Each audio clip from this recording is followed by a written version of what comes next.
doing okay? Excellent, excellent. Hey, one thing.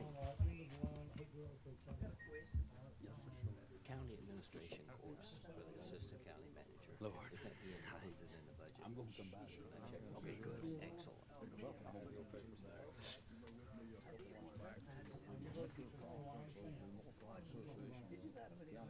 Right, sure,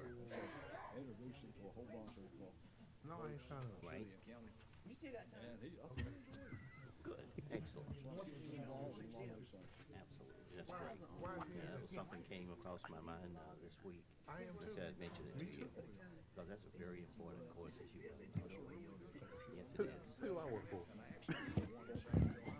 All right, Me too. all right. We gotta fix that, man.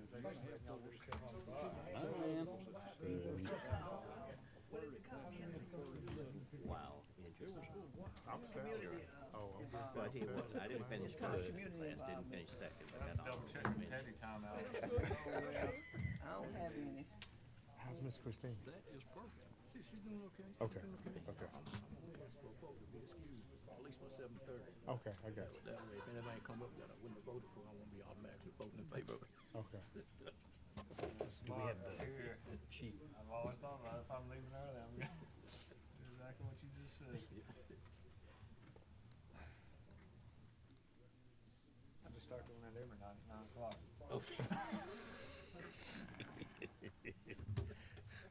She's getting it.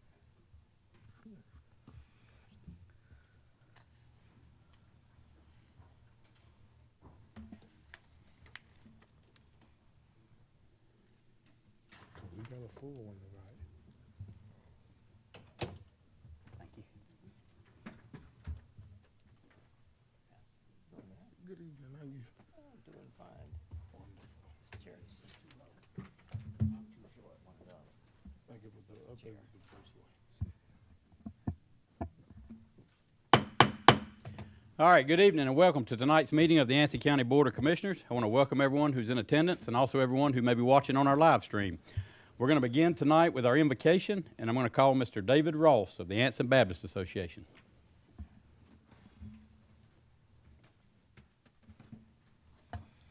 Thank you. Before we pray, just would like to invite those present to the Hope for Today celebration, which will be the weekend after next at the Anson High School. You can find more information about it online at hopecelebration.com. Let's pray. Father God, we thank you for your love and your grace and your goodness and your mercy, Lord. We thank you for Anson County and all of the beauty that's here. Father, we thank you that the most beautiful part of Anson County is his people. We thank you for each one scattered from one corner to the next. We thank you, Lord, for your great love that you have for each one. Love them so much, Lord, that you gave your Son so that they could know you and know salvation through his life, death, and resurrection. Father, we pray your blessing on this meeting. Lord, we pray that you will bless each of our commissioners. Lord, give them wisdom, give them discernment, not just between good and bad, but also, Lord, between good and better. Father, there are so many problems that face our lives and our county that are bigger than we are, but it's not bigger than you are. So, Father, we pray by the power of your Spirit that you will give this county, this council, your guidance, your direction, your wisdom, and your discernment. Thank you, Lord, for their service. Thank you, Lord, for our county, and thank you for our Savior. In Jesus' name we pray. Amen. Amen. Amen. Thank you for that, Mr. Ross. All right, at this time, we'll have our Pledge of Allegiance by Vice Chair Mims. I pledge allegiance to the flag of the United States of America and to the republic for which it stands, one nation, under God, indivisible, with liberty and justice for all. All right, thank you for that, Mr. Mims. Okay, before we begin tonight, I'm going to read our ethics statement.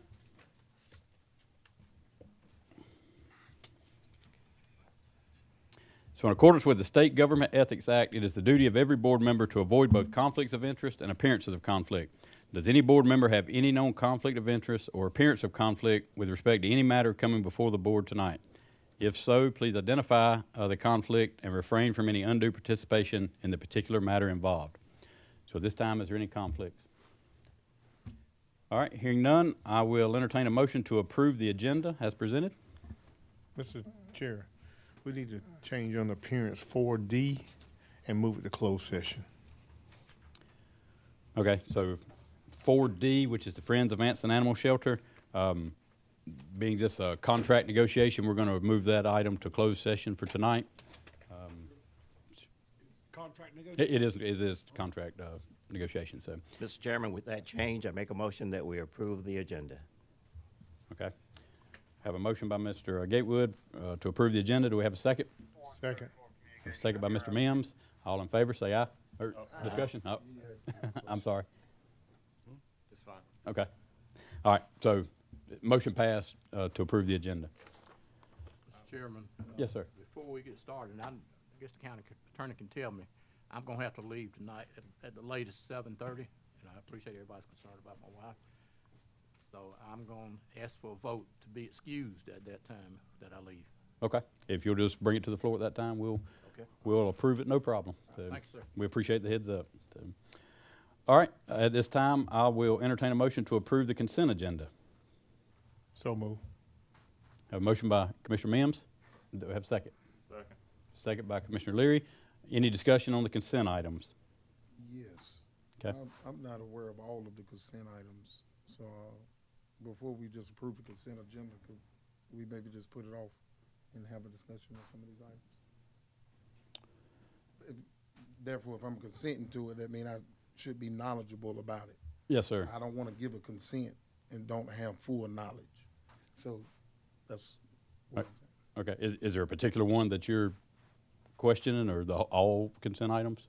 Well, no, not all, but I mean, it's quite a bit of information to consent to, for one. But then some of it, just the details of what I'm consenting to. Okay.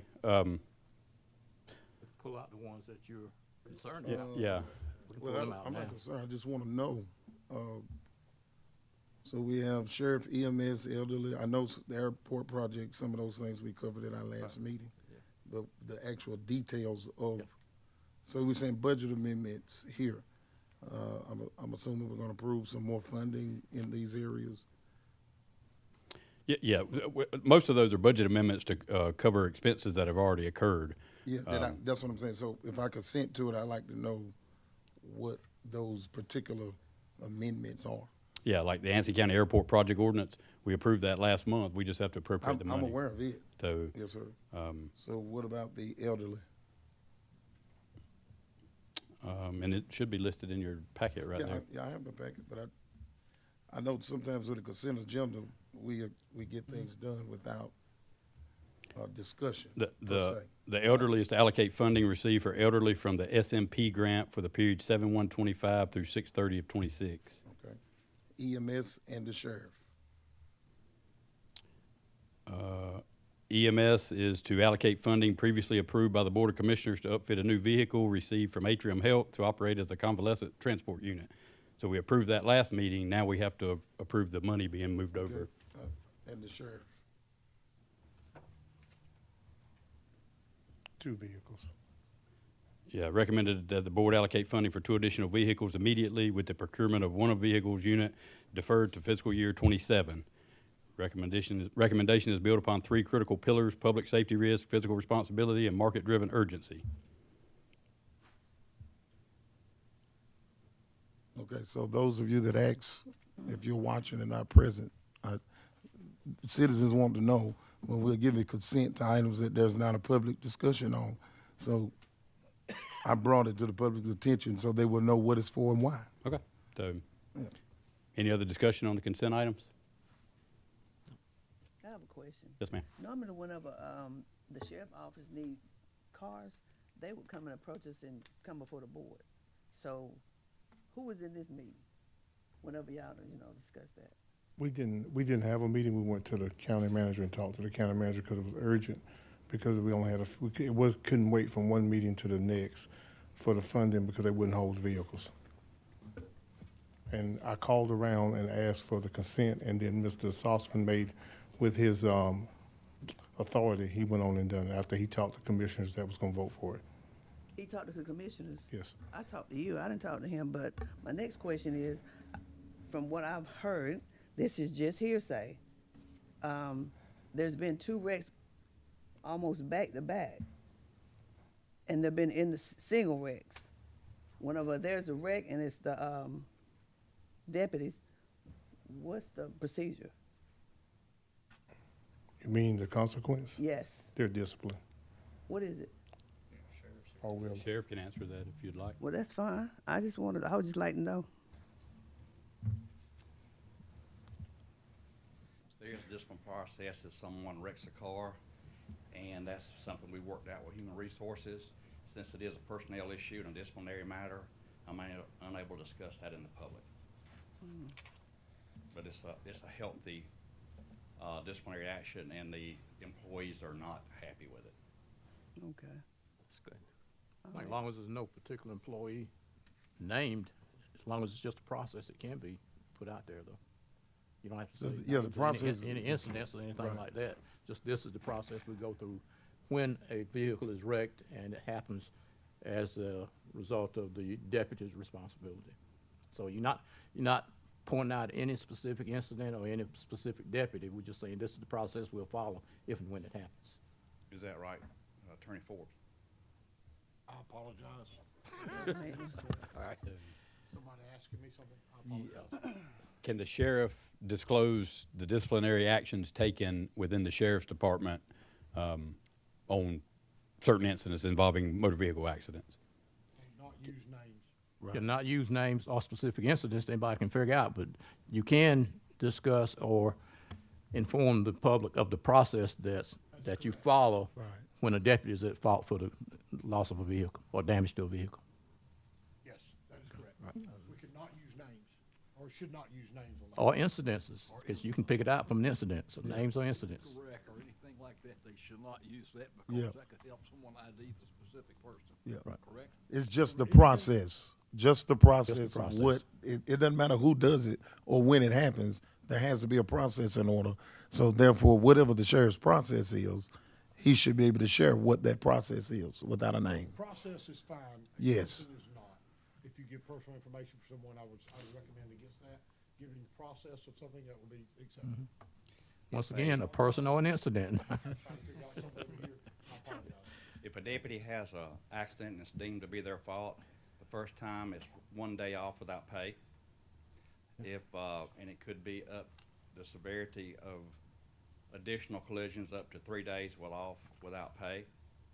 And also, dismissal after that. Okay, all right. Yeah. Is there a driving, session they have to take before they come back?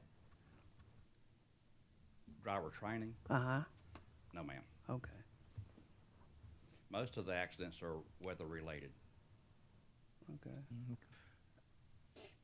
I don't have, Thank you. I don't have an issue with the, oh, I'm sorry, go ahead. And when the insurance proceeds, to the best of my knowledge, when the insurance proceeds are paid for vehicles coming back to the county, it goes into a different fund. It doesn't go into the capital outlay, so we can get that money and go to the dealership and buy a car right now.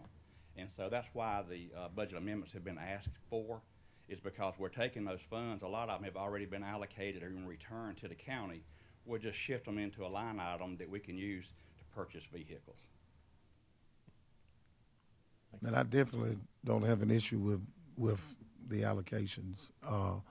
I kind of sort of have an issue with the process for it to be allocated. In normal settings, this is my personal opinion and what I think I think that the sheriff has a discussion with the commissioners or county manager. And so therefore, in this case, for us to consent to certain items, that's why I wanted it in a closed session, because I have questions about conflicting, an appearance of conflict.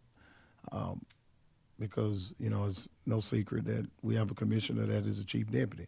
So you, as the sheriff, I would expect that and what the department needs to come from you. That's my issue with it. So I, by all means, want public safety.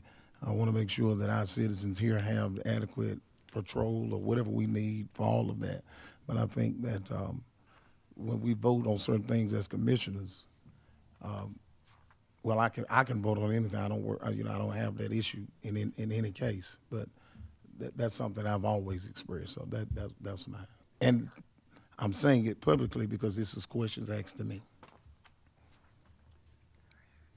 Okay, any other discussion on the consent items? Yeah, I will say something about something that's already been mentioned that you described in the consent agenda about vehicles. And I've come here before and I've talked about cars, and we wait till July to order cars. Everybody across the state of North Carolina is ordering cars at the same time we are.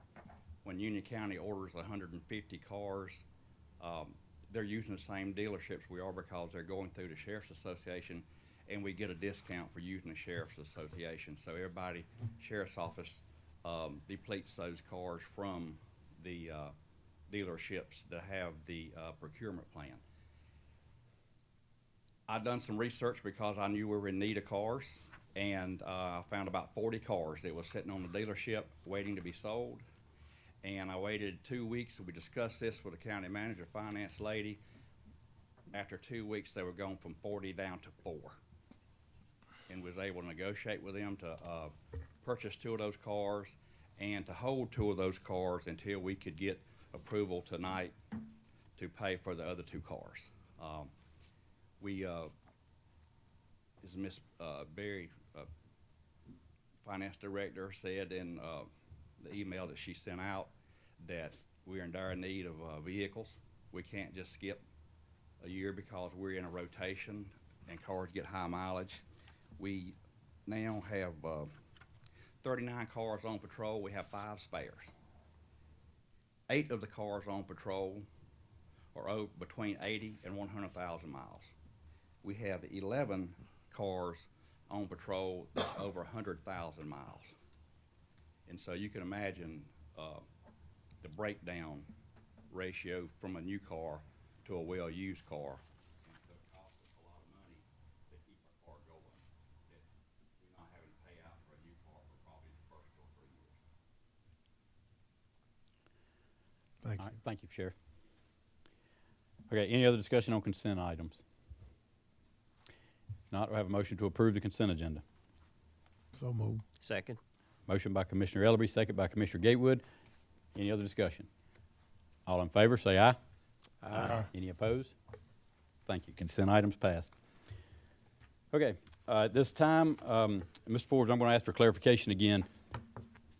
Do we need to enter into the public hearing again for the zoning map amendment? You cannot enter into the public hearing again unless you republicize it and announce that you're gonna reopen the public hearing. You can ask questions for clarification regarding evidence that's already been presented. An example, let's say you're talking about Main Street somewhere, or a line, or a property line. You could ask for a map, even if one has not been presented. You could say, hey, show us this map, because you're talking about illustrating information that's already been given. Any more clarification? Okay, no, sir. Okay, thank you. All right, so at this time, what's the board's pleasure on the ZMA 26-01 zoning map amendment?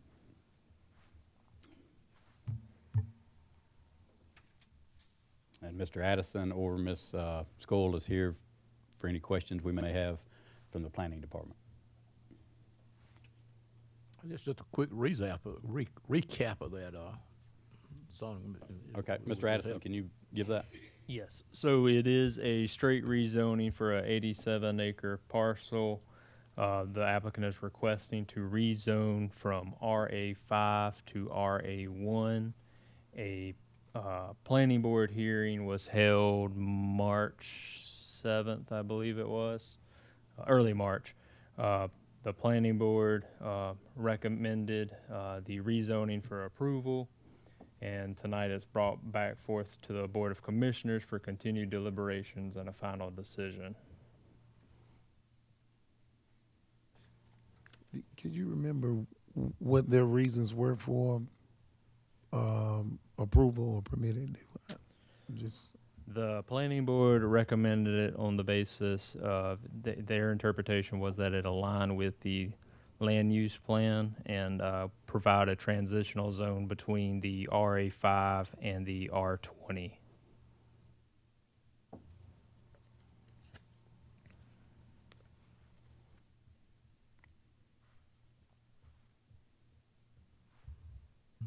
Any other questions on the rezoning?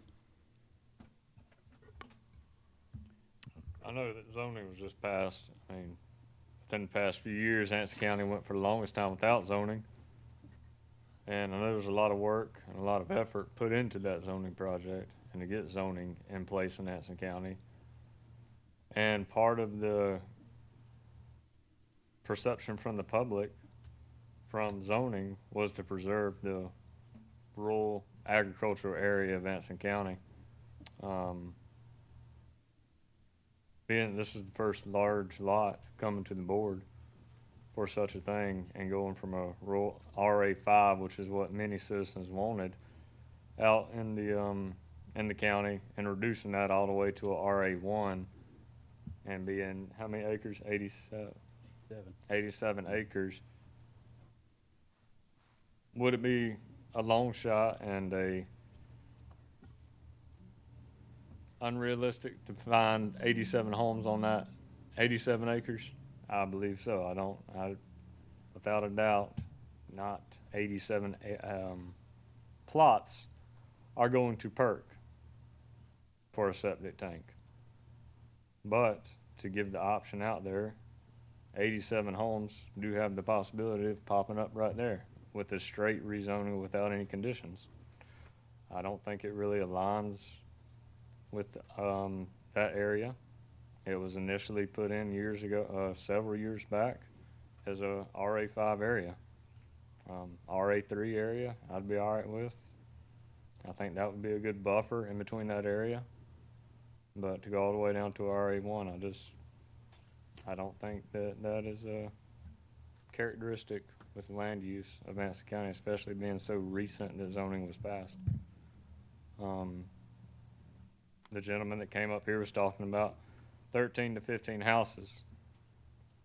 13 to 15 houses, 87 divided by 3.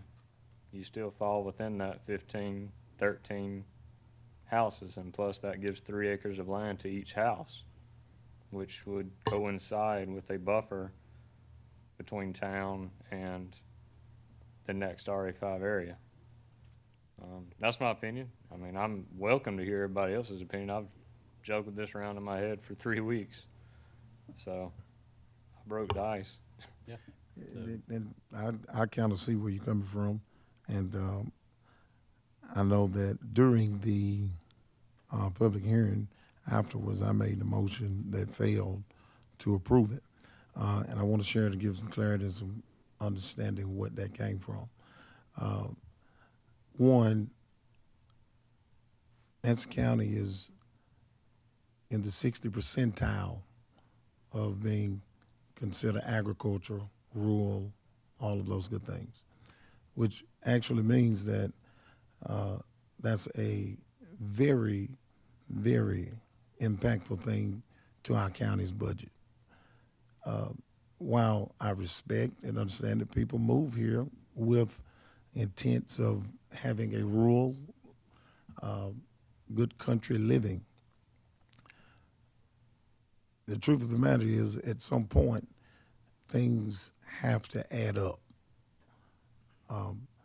Things has to create capital, because if that does not happen, eventually you raise taxes, but then that don't affect farmland. And I'm thankful and appreciative for farmers by all means. But in all actuality, we are very far behind. Anson County is way behind the ball. Our neighbors to the right, the left, the east, the west, north, south, however you want to put it, they're doing pretty good. And I know that some places are overpopulated, but we have an issue here where we got to do something eventually, because $200 worth of tax revenue on an 87 acre plot of land, I mean, I that's just consideration. Possibility of being 87 houses, I don't know. Traffic out there, all of that, I get it. But Anson County we're behind the ball. I mean, I just want to put that out there, and it's not feasible for us to continue passing up opportunities that could increase. And I know that everybody's not going to agree with that, and for me, it's not personal. It's just that when you look at the budget, what's going to happen to Anson County's budget 20 years from now, 30 years from now? We're going to see prosperity everywhere but here. I mean, I like the idea of coming here, nice little quiet area. But I'd like to not have to drive to Monroe and some other places to see life advancing. And people need somewhere to live. I would agree with that, Commissioner Ellaby, and I think homes built on 5 acres, which matches our zoning, aligns with our land use plan. It creates residential housing that we need. I think that's a doable plan. That's why we developed the zoning ordinance that we have. I think RA5 fits well there. I agree with Commissioner Leary. I would be okay if we went to RA3 in that area. I just don't think 87 homes in that area aligns with our land use plan. I understand that. But then when you look at the reality of people purchasing land for housing, people are not looking for 3 acres of land, 5 acres of land. Now townhouses is the thing. Not many people are looking to spend a great deal of money and then have to keep up 5 acres of land. I get it. Either way, I understand it, but I want it to be, clear why I gave this some thought. That's all. You just don't find people looking for 5 acres of land anymore, or really 3. Now you have growing families that are looking to get them an acre, and I disagree with that, but that's just my opinion, and I respect your opinion. Well, I think there are people looking for 5 acres and 3 acre home sites. Yeah. But that's just like I said, my opinion. Yes, sir, Mr. Woodburn. Just to throw another piece of information out there along the lines of what Commissioner Elder was saying, a lot of lots now are less than an acre. Most lots, you're lucky to get if they're half acre, but like I said, it's just for informational purposes. Oh, yeah. The stats are there. If you just look into it, you'll see it, that there are more people buying 3/10, half an acre, 4/10 of an acre. People are stepping off of their front porch, and their neighbors are just to the right and left of them. And I know that's not something we don't want to see in Anson County. I get it. And our land use plan calls for that type of development in the cities where we can accommodate that growth, not out in the rural area where we can't accommodate it, where the infrastructure is not in place. That's why it's zoned RA5 the way it is. And that's how you improve infrastructure, when you improve your capital. You have more money to be able to invest. I disagree with with building lower income homes, providing the capital to put the infrastructure in place. Who said it would be lower income homes? That's the whole purpose of doing RA1, because they can build more homes per acre, versus if they build on RA5, it's going to be a higher priced home because they have to buy the 5 acres of land with it. You have friends in Union County. There are people that live in Union County, which the median income there is like $300,000, $400,000 per house in some areas. You know what they're building on? What? 3/10 of an acre, half an acre. And there's people. I'm just saying I looked into it. The numbers show that that's the interest. It's on the side of getting to Union County and Charlotte, Payson, whatever. I don't want Anson County to become Charlotte. No, there's a reason why I stay in Anson County. I get Need it. growth. And you farm, so I get that. I like to see people come here and make this a better place, because evidently people not being here has not helped us. I grew up here. I moved away. Yeah, I see it firsthand. This being a ghost town, nowhere to work, not many places to stop and eat. I mean, we can't say that the way things have always been is best. I just wouldn't agree to that. Yeah. Like I said, I respect your opinion. So. Any other discussion on the rezoning request? All right. So what's the board's pleasure on approving or denying the rezoning ZMA 26-01? I make a motion that we deny the rezoning request from RA5 to RA1. That's the same motion I made at our last meeting. Okay. We have a motion on the floor by Commissioner Gatewood to deny the rezoning request ZMA 26-01. We have a second by Commissioner Mims. Any other discussion on that motion? Hearing none, all in favor say aye. Aye. Any opposed? Aye. 3. Vote is 4-3 Aye. in opposition. Okay.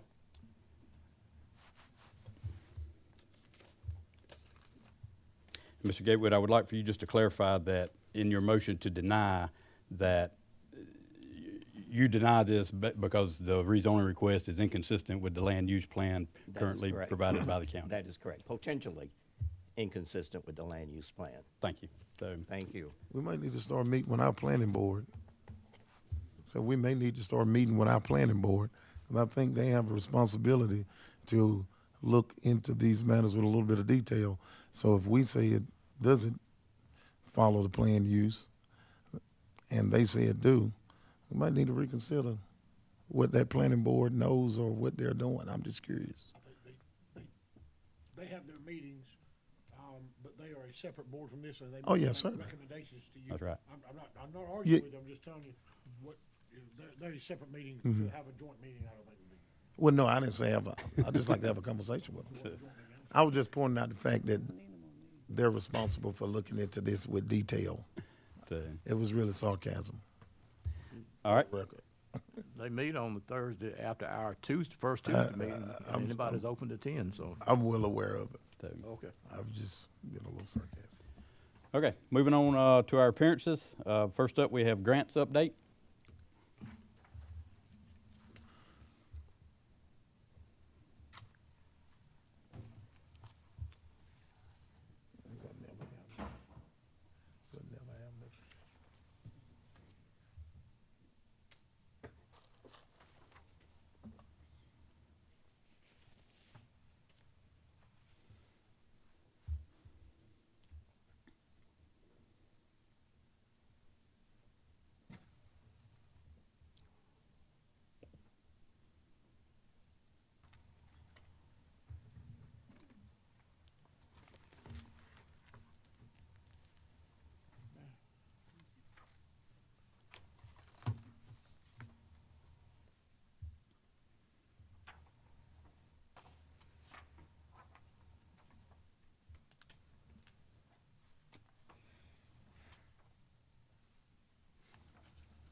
Thank you. Oh, I do.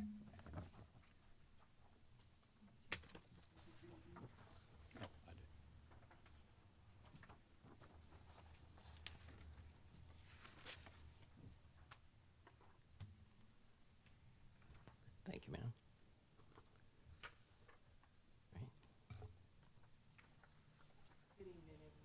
Good evening. Thank you very much.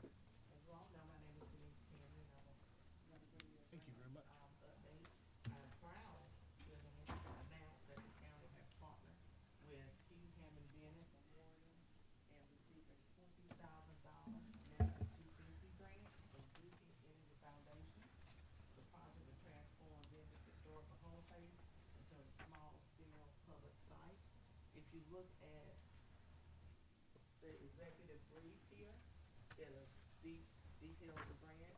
And if you flip over a little bit, you'll see some pictures of some people that you may know. And this grant includes funding for 7 acres of native wildlife, plant tags, birdhouses, back boxes, benches for, public use, and, signage. So, a whole bunch of things that this $20,000 is gonna go to good use for.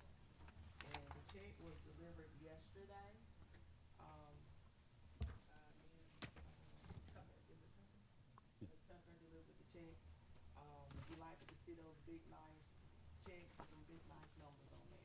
We're grateful for that.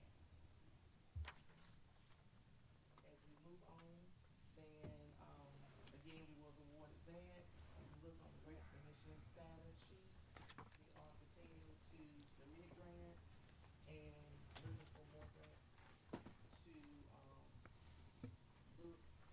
look into whether it's 100% matching grant, or if it's something the county can afford to do a little bit of funding to help match that grant. And with grant management, the most important grant that, not say the most important grant, the largest grant that we have out now is the CDBG grant in the Burnsville area. Commissioner Leary is familiar with, we did meet with the homeowners on last Thursday, and I have, Christine Dennis and Matt Ray to come give you an update on that.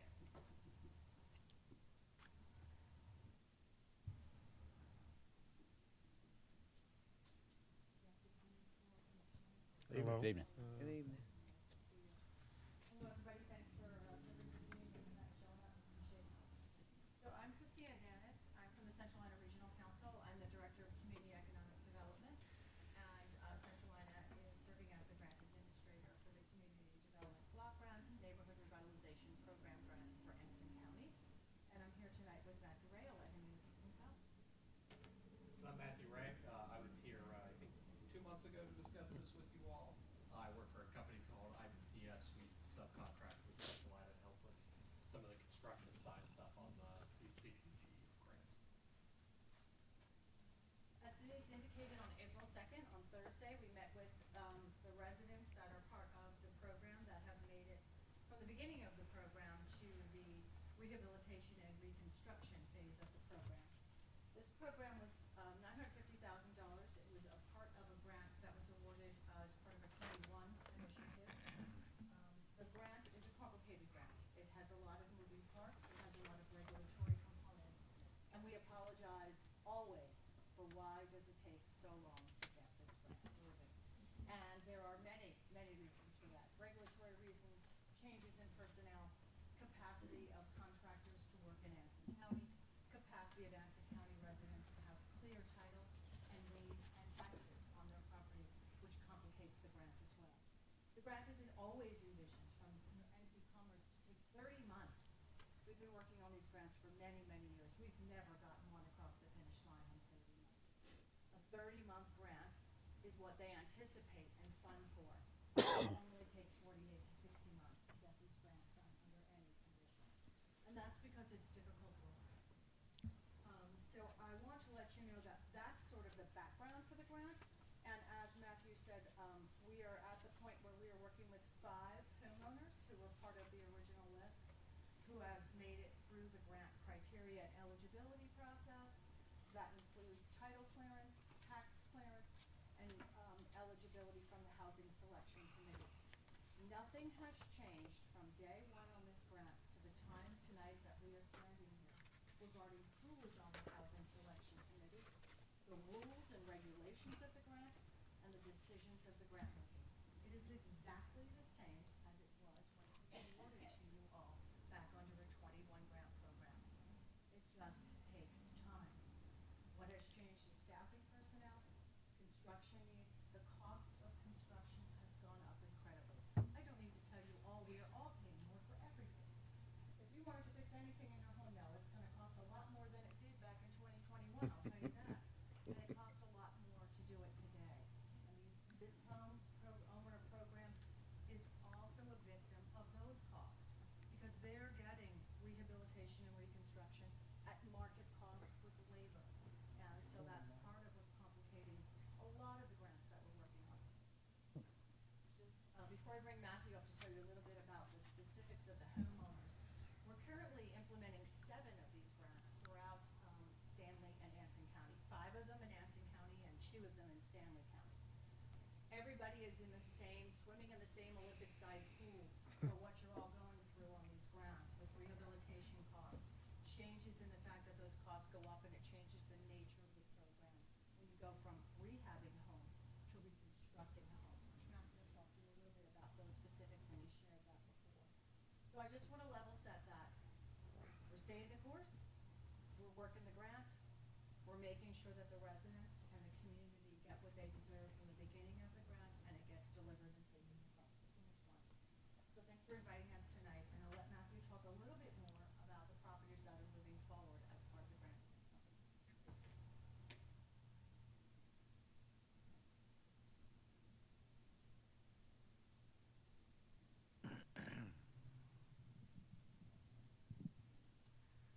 Hello? All right. There you go. All right. Yeah, as we talked about when I came here a couple months ago, we currently have 5 properties that we were moving forward with this program to the construction phase. We have 1 that has moved forward under rehabilitation, meaning the home will be fixed. The rehabilitation of that home is actually currently underway. Scheduled to go back out there tomorrow to meet with the resident and the contractor so that we can set up our weekly inspections of the property to make sure everything's going well. That one is out in the Polkton area. It's 181 Olive Branch. If anybody wants any details about that, you can feel free to contact me and I can give you some more information about that specific home. The other 4 homes, though, the ones that we're working on right now to get approval with, are all going to reconstruction, like we talked about the last time we were here. Sir, Ms. Adams, I think the mic is cut off. Sorry to interrupt you. Oh, you're fine.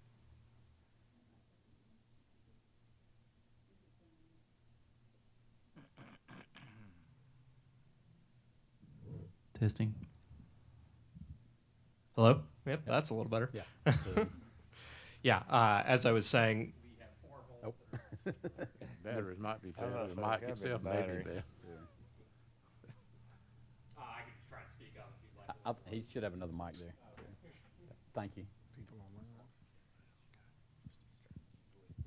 Hello? Yep. There we go.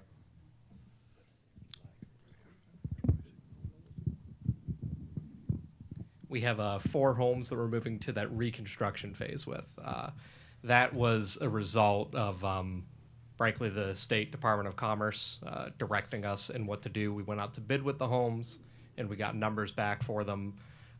Whenever we hit a certain dollar threshold, we have to go to the state to get approval for that money. And the state told us that for those 4 homes, they would not approve rehabilitation of the homes, and they wanted us to reconstruct them instead, seeing it as a more economical use of taxpayer dollars, essentially. So we're working through that progress right now. We were out there 2-3 weeks ago to get the specs on the homes and begin work write-ups so that we can go back out to bid for reconstruction as opposed to the rehab. The only thing we're really waiting on is we need to go back to the state to figure out what needs to change for the environmental review on these homes, because there's different steps that you need to take if you are rehabbing a home compared to reconstructing it, mainly due to the fact that now there will be ground disturbance on the properties. So once we have that environmental review approved by the state, we'll be able to move forward with the bidding process. I'm not sure how long that environmental review will take. That's a Department of Commerce question, frankly. But in terms of the bidding, that will take about a month and a half, 2 months before we get to construction once those environmental reviews are done on those remaining 4 properties. Okay. Any questions from the board? How are the applicants receptive? Are they receptive to the reconstruction? Yes. So after I came here and met with you all, I sat down with each of the applicants individually and with Denise as well.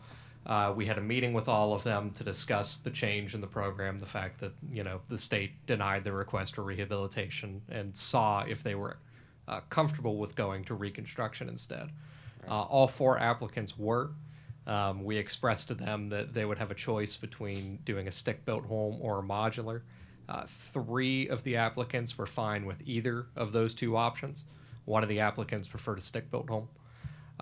So that's where we're at with them right now. But yes, they're all know what's going on. We just had another meeting with them actually to answer some more programmatic related questions, and they're all still with us so far. So. All right. That's, Okay. And, because I've been asked questions. Miss Denise not shaking her head. The 4 people you're working with are completely content and satisfied with what's moving forward. Yes, I mean, as far as they've let us know. Right, yes, right, yeah. right.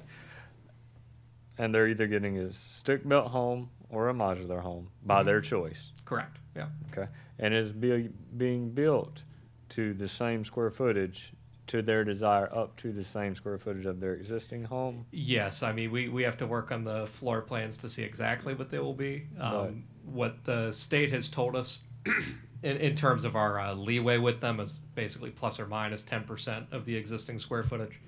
I don't see a reason it would ever be less unless the owner asked for it for some reason. But most of them will probably get a slightly bigger home if I had to guess, because the real thing that comes into consideration is ADA concerns. And a lot of that is like widening hallways, widening doorways, things that would actually make the footprint of the home slightly bigger, adding ramps, decks, that kind of thing. That's right. Yeah. Ms. Ken, is there anything I'm leaving out that we discussed? I don't.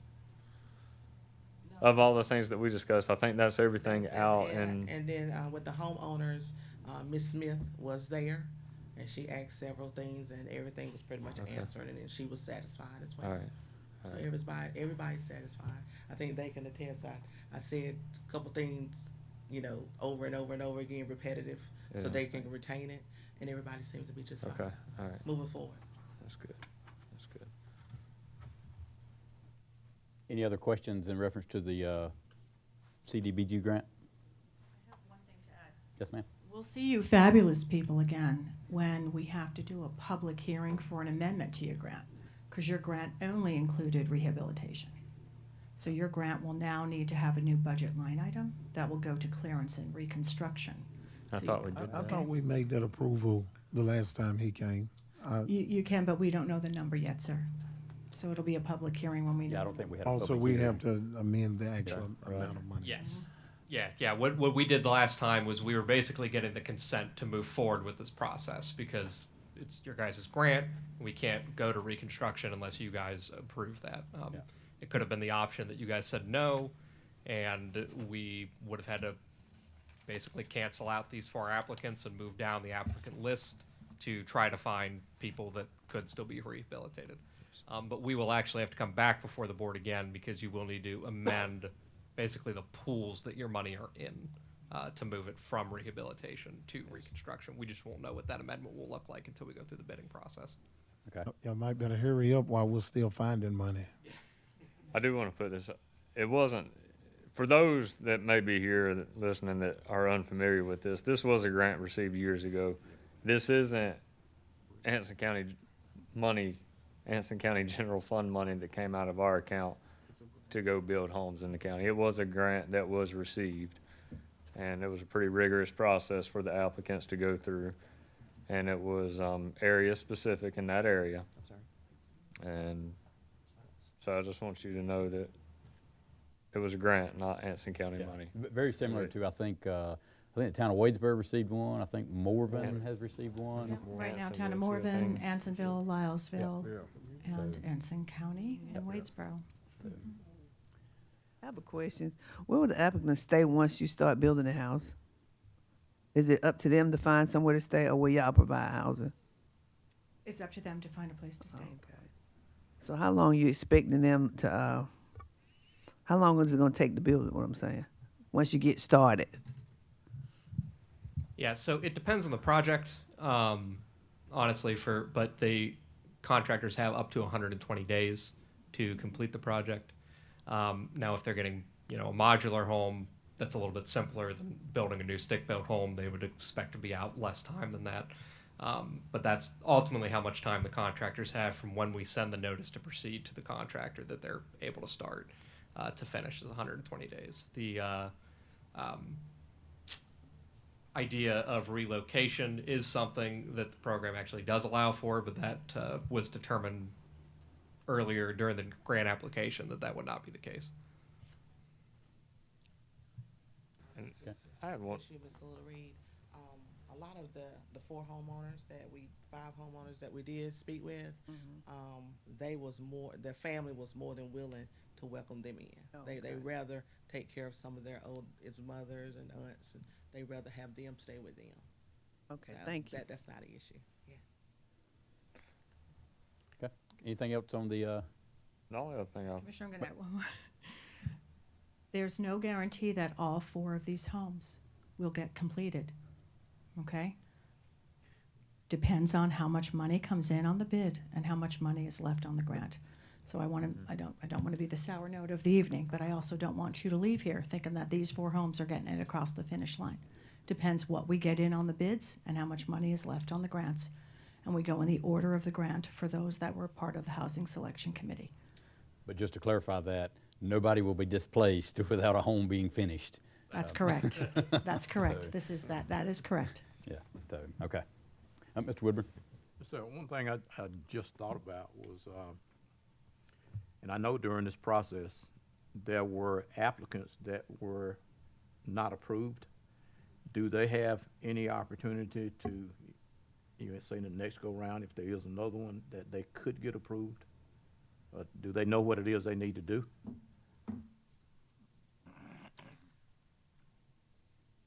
The grant has a fixed amount under this program, and the Housing Selection Committee decision and the time of title and tax clearance puts them at that decision. As we move forward, we always reconsider applicants who are on the original list, again, for eligibility if grant funds are available. This grant cannot add any new applicants to it. It is set by the Housing Selection Committee. So there is an opportunity. It is not my decision. Does NC Commerce have additional funding? If we got to the end of this and the 4th house didn't get fixed, could we ask for more money? That's an opportunity to do if the county decides that that will be different funds from a different funding year, but they could come to address a known cost because you weren't able to get to all the homes. That's additional grant management, I'll let you know, than what we're on board for, as there are new funds for us to help you with. But they are available and you can consider that. You also can go for another grant. You can get another grant. If you started a new grant with new applicants and a new Housing Selection Committee determination, it doesn't mean that someone who was on a previous one who did not get selected, they can go to another grant. They can reapply, okay? Thank you. All right, thank you. Any other questions for the grant update? yes. Yes, Mr. Leary? I don't expect there to be much money left over, but if there is any money left over, $1,000, $100, that leftover money is optional to go to nonprofits in the communities. Or, That's not, I'm not clear on how much of that would be true or not, quite frankly. I Okay. can look into that, but normally it's returned to the state as there were state funds allocated, but there may be a de minimis that they would work with, Okay, but that alright. is not a guarantee. okay, can you look at it? Because I know previous Commissioner Bricken that was here before me, we discussed that, and he was under the understanding of that. But if I'm right, We can look Just into let me know. that to see what that may be. We haven't had that conversation with the current NC Commerce. Now, there's been a lot of changes at NC Okay, Commerce, but if alright. that was part of the original grant criteria, we'll look at it. Okay, and secondly, I hate to get in, I'm not trying to get into the people's finances, but the property taxes, I assume we're gonna go up with a new build. Has that been discussed with the homeowners? Or do they understand?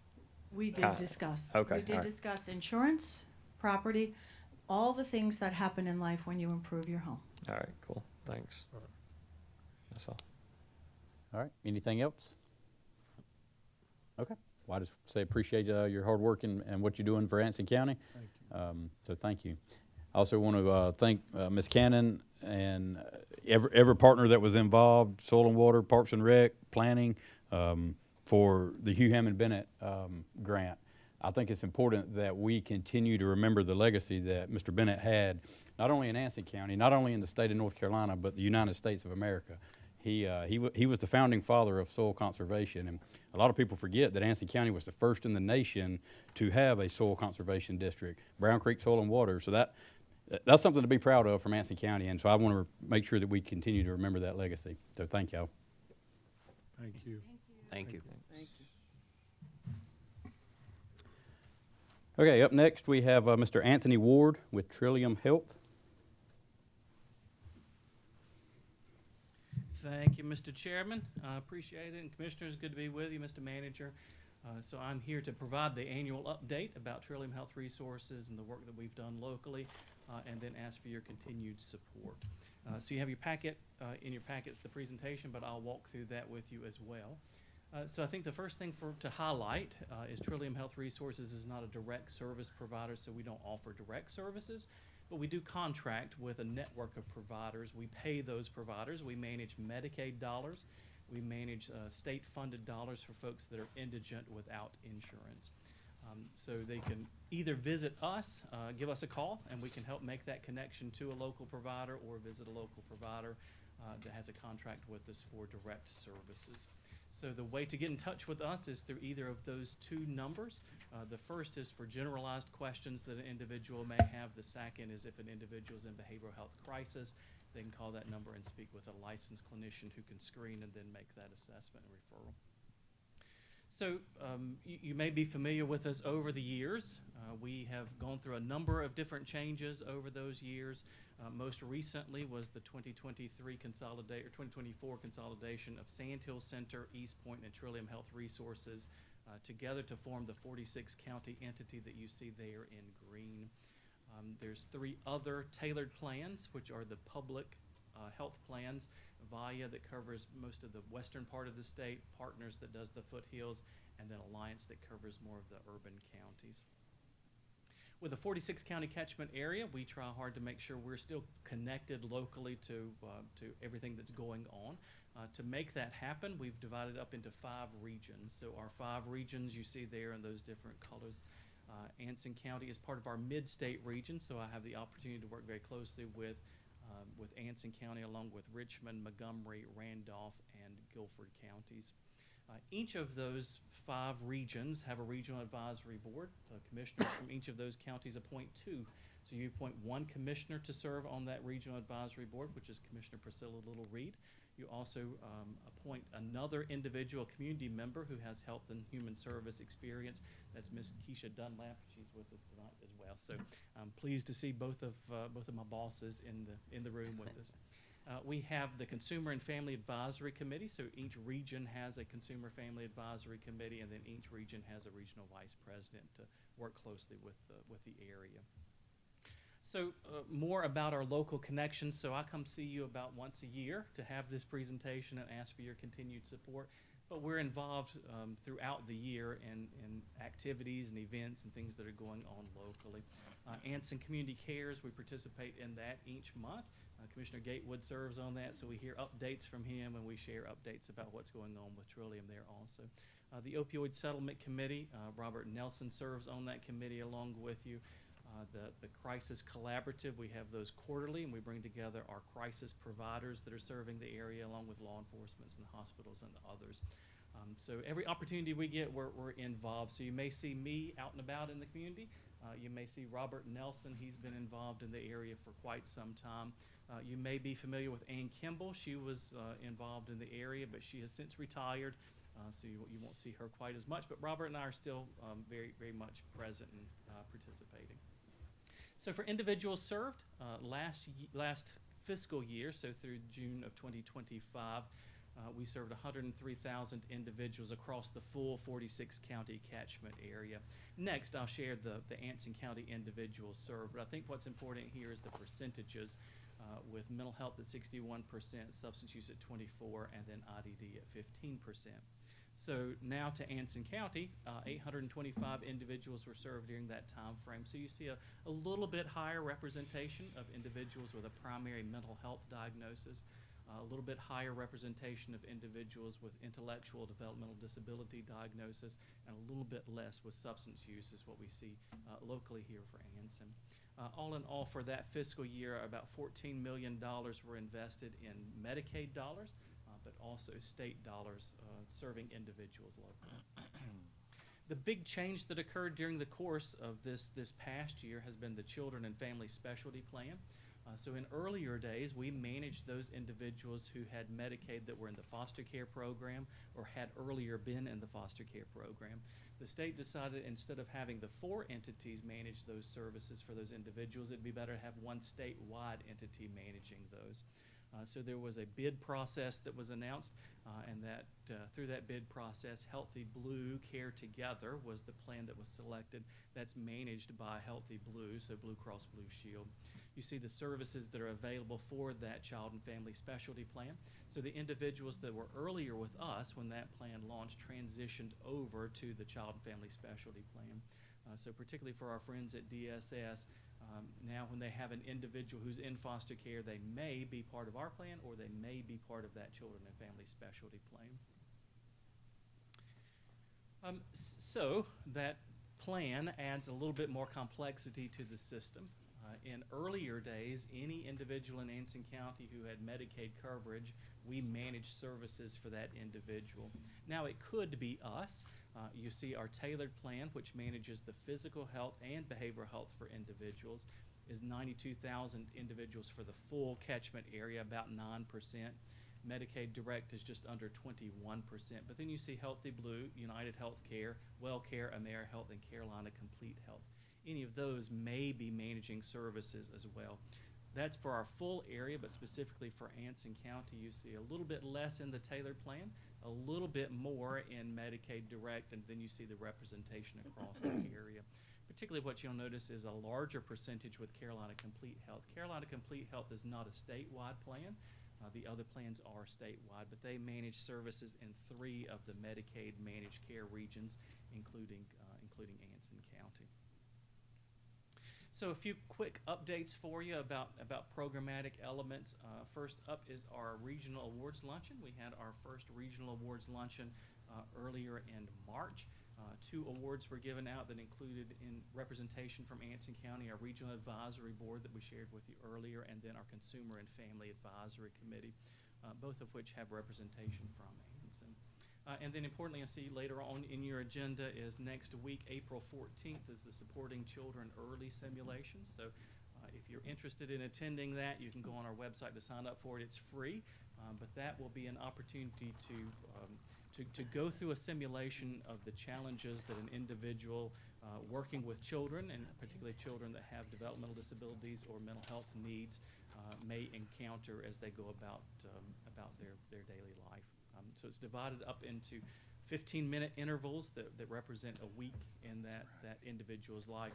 You have to complete a number of tasks, and it shows you kind of the challenges that are associated with it. And then last, Victory Junction. So Victory Junction you may be familiar with up in the Randolph County area, the Level Cross area. It serves individuals who have complex needs. They also reserve weekends in the spring and in the fall to serve individuals that are Trillium family members. So those weekends are coming open for the spring. It's posted on our website if anyone has an interest in participating in it. And then finally for the funding, so last fiscal year, you contributed $55,000. That $55,000 is used to support local services and supports for behavioral health services. So the request is for that amount to continue on for the upcoming fiscal year.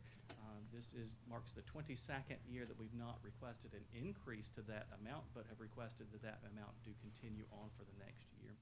Right now, it's not designated to any particular area. If you want to continue on with that practice for the upcoming year, certainly that's fine. It still will be used to support local behavioral health services. If you're interested in designating any of those dollars, then certainly I'm happy to have that conversation with you. I've sent a note to the manager, so when the budget process works its way through, we can be back in touch about any adjustments that you might want to make to where those dollars are spent.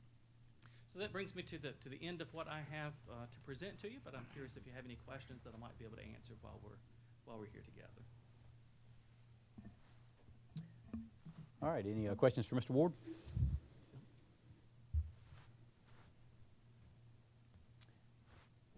Okay. Mr. Chairman, I make a motion that we approve the $55,000 budget request for this next fiscal year.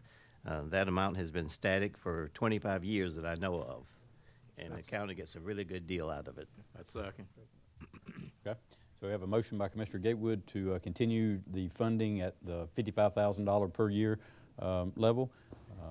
We have a second by Commissioner Ellerby, I believe, or Mr. Woodburn, either one. And any other discussion on that motion? Hearing none, all in favor say aye. Aye. Any opposed? Thank you. I appreciate it. Thank you, Mr. Chairman. We Good to be with appreciate you. what you do for Anson County. Thank you. All right, up next we have Anson County Homes of Hope.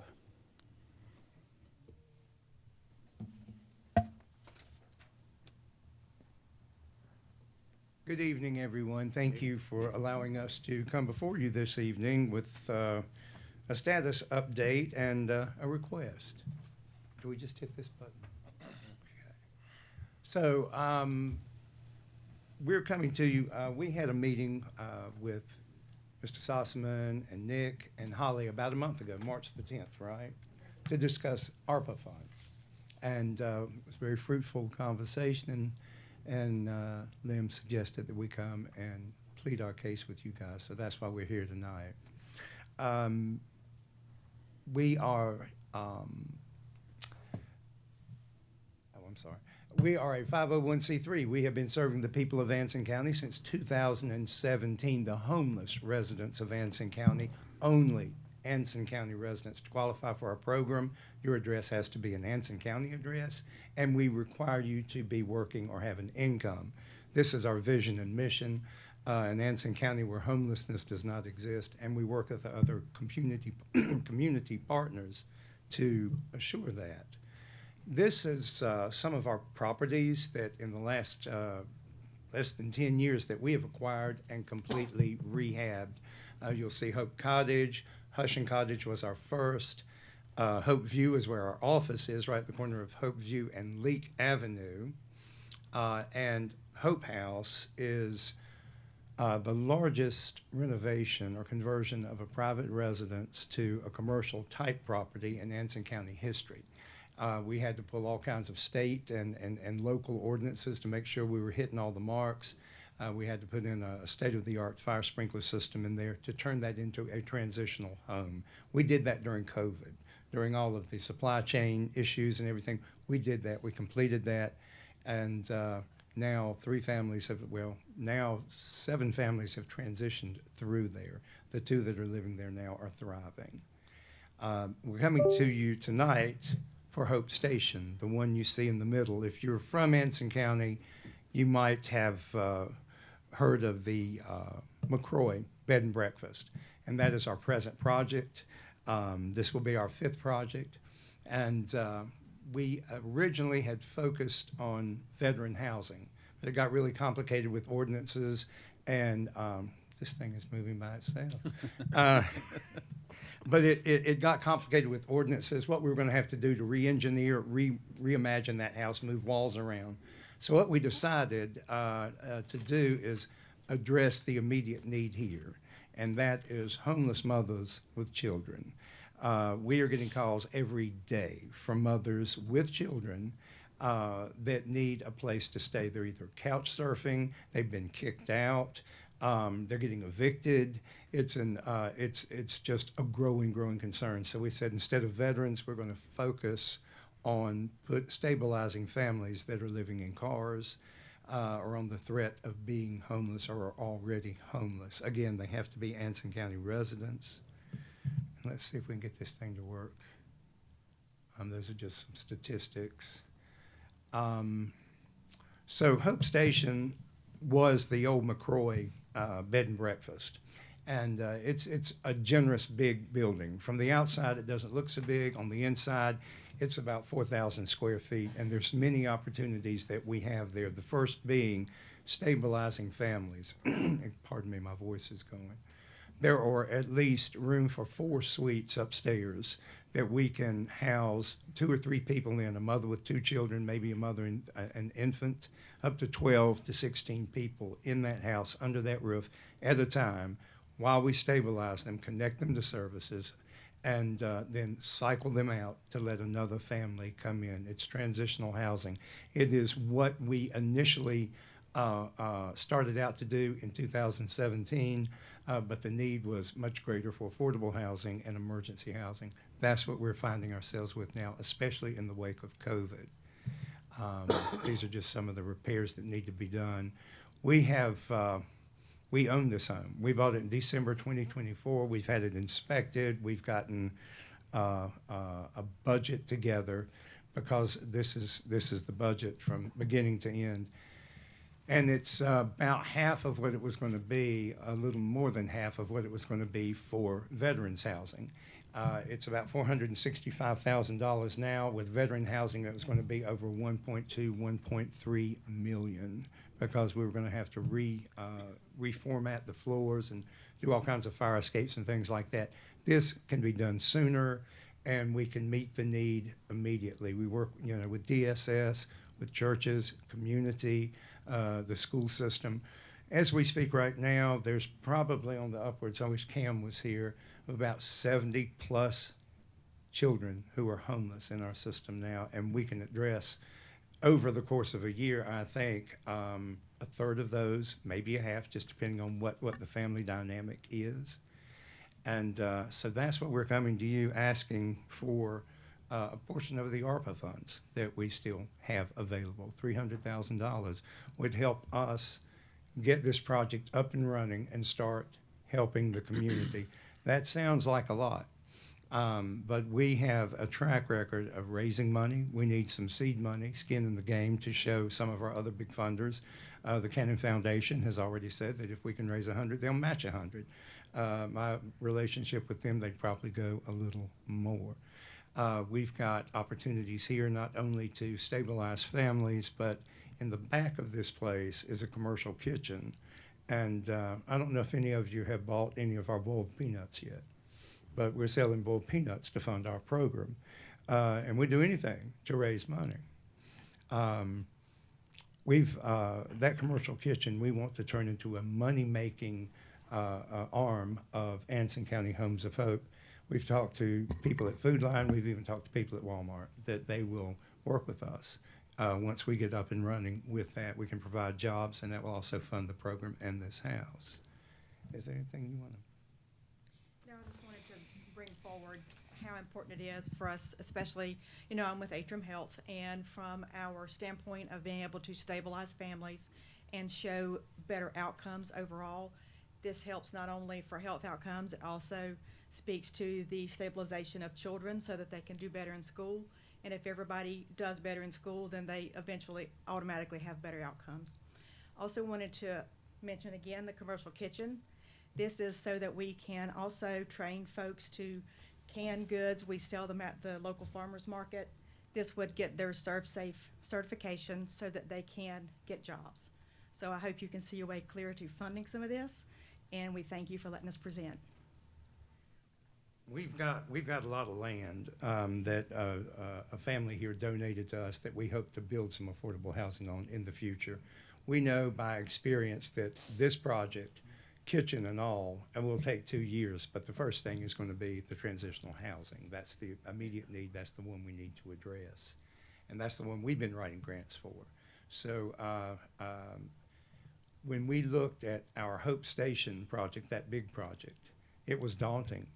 The state of the North Carolina Housing Finance Agency said, we'll give you $50,000 towards this. Well, COVID hit and $50,000 went like that. It was gone. So we hit the ground running and we got that place funded. We raised almost $400,000 to complete that place, and there was only $50,000 of it to the government. We have a track record of success with those properties. We put people in safe, clean, dignified housing in established neighborhoods so that they will, live and thrive. And most of our families have remained stable. We have a big success rate, so we just want to keep that up, but we have to address an immediate need, and that is the homeless mothers that call into us in tears. It hurts to say no, but we're spread so thin because of the current funding situation in our government. A lot of the pools of money we used to could swim around in have dried up because they've gotten more competitive or they're just not funded anymore. So we're having to jump through hoops personally. I've funded our program some this year just to hit a couple of shortfalls. Because I believe in what I'm doing, I believe in what we're doing, I believe we deserve better than mothers sitting in cars wondering where their kids are going to brush their teeth. How much of the funding you asking for? 300,000.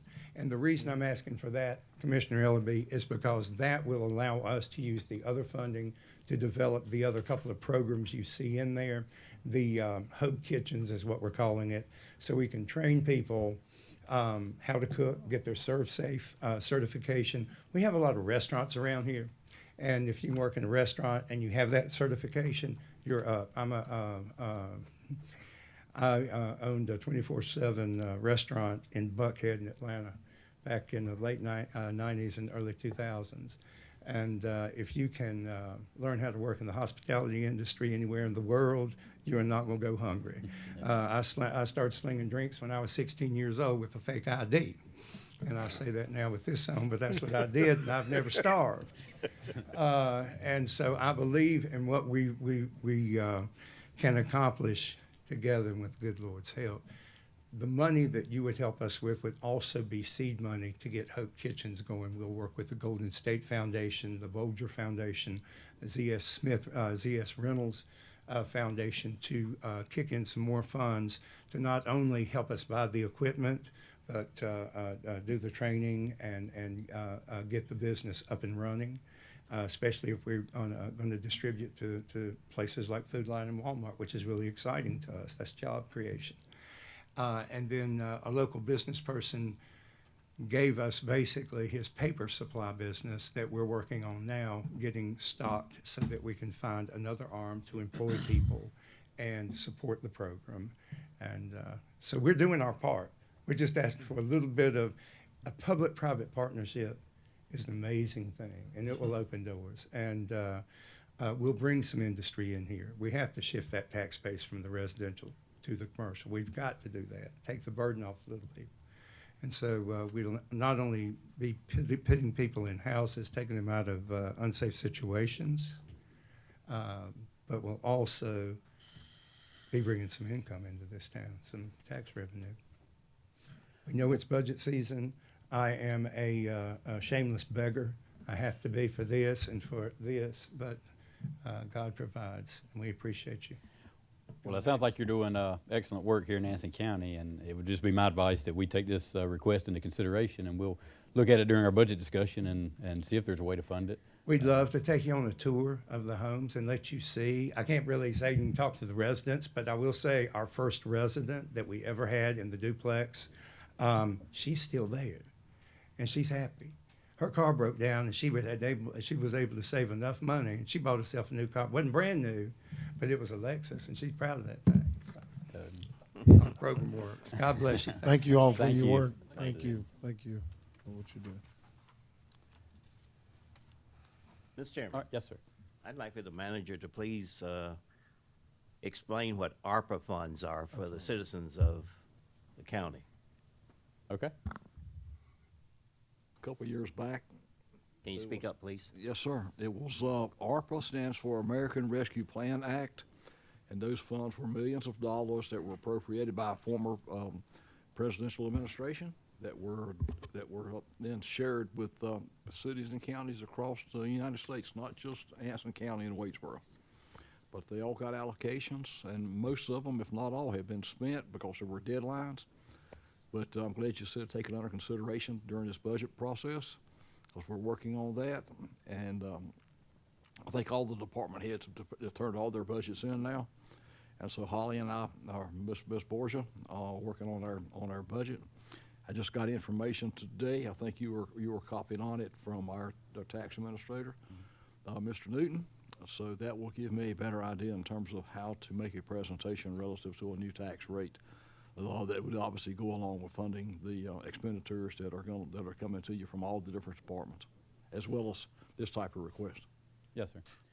I thought there was a deadline with the ARPA funding as far as funds to be spent. Is that? There was. I think most of them had to be expended by the end of this calendar year. By 26. December 31, 2026. Do we have any ARPA funds left? Offhand, I don't think we do. But that doesn't mean they can't come from another source. And I would like to also get your authorization to work with with Chip and Ms. Cochran on some grant applications, because I was thinking about the possibility when we had the earlier presentation about the Community Development Block Grant Program, because that's for low-income housing, and it fits with exactly what you're saying. And there are several programs underway now, so I think you're indicating you've got property, so we can look at that. We can also look at the Golden Leaf Foundation, as you've indicated, and there are several others that we know of, that we see, and we go after them. Well, obviously, Ms. Cannon brought up the one that was approved earlier, that $20,000. And that was the big check, which is not something you can cash, but the smaller check, according to Emily Tucker, is coming within the next week or so. In the mail. So, yes. I'm not sure if it's going to be in the mail. Sometimes she delivers those by hand. But, there are several others that are out there, and if you'll give us the right, Mr. Addis and I and Ms. Sculla, we did meet within the last month. And it was a very positive meeting. And there's a lot of needs here in this county. And I think most of us know.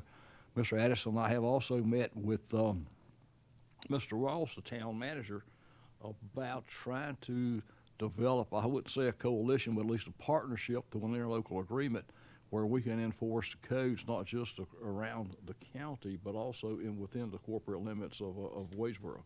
Because I think one of our commissioners sitting to my immediate right had a letter, or at least an email here recently, about a house that's located on Salisbury Street that he observed driving from one part of the state to the other, and said we should do something about it. And so we can, if we're given a permission through an interlocal agreement. But that, and I've talked to our new economic development director, who's not here, but Mr. Brody has indicated his willingness for the Anson Economic Development Corporation to get involved with us and help find funding, that if we buy a house like that, we've got the lot to build on, and we could build it and maybe turn it into affordable housing, which could be another project for Homes of Hope. Just give Chipper work to do. Yeah. So.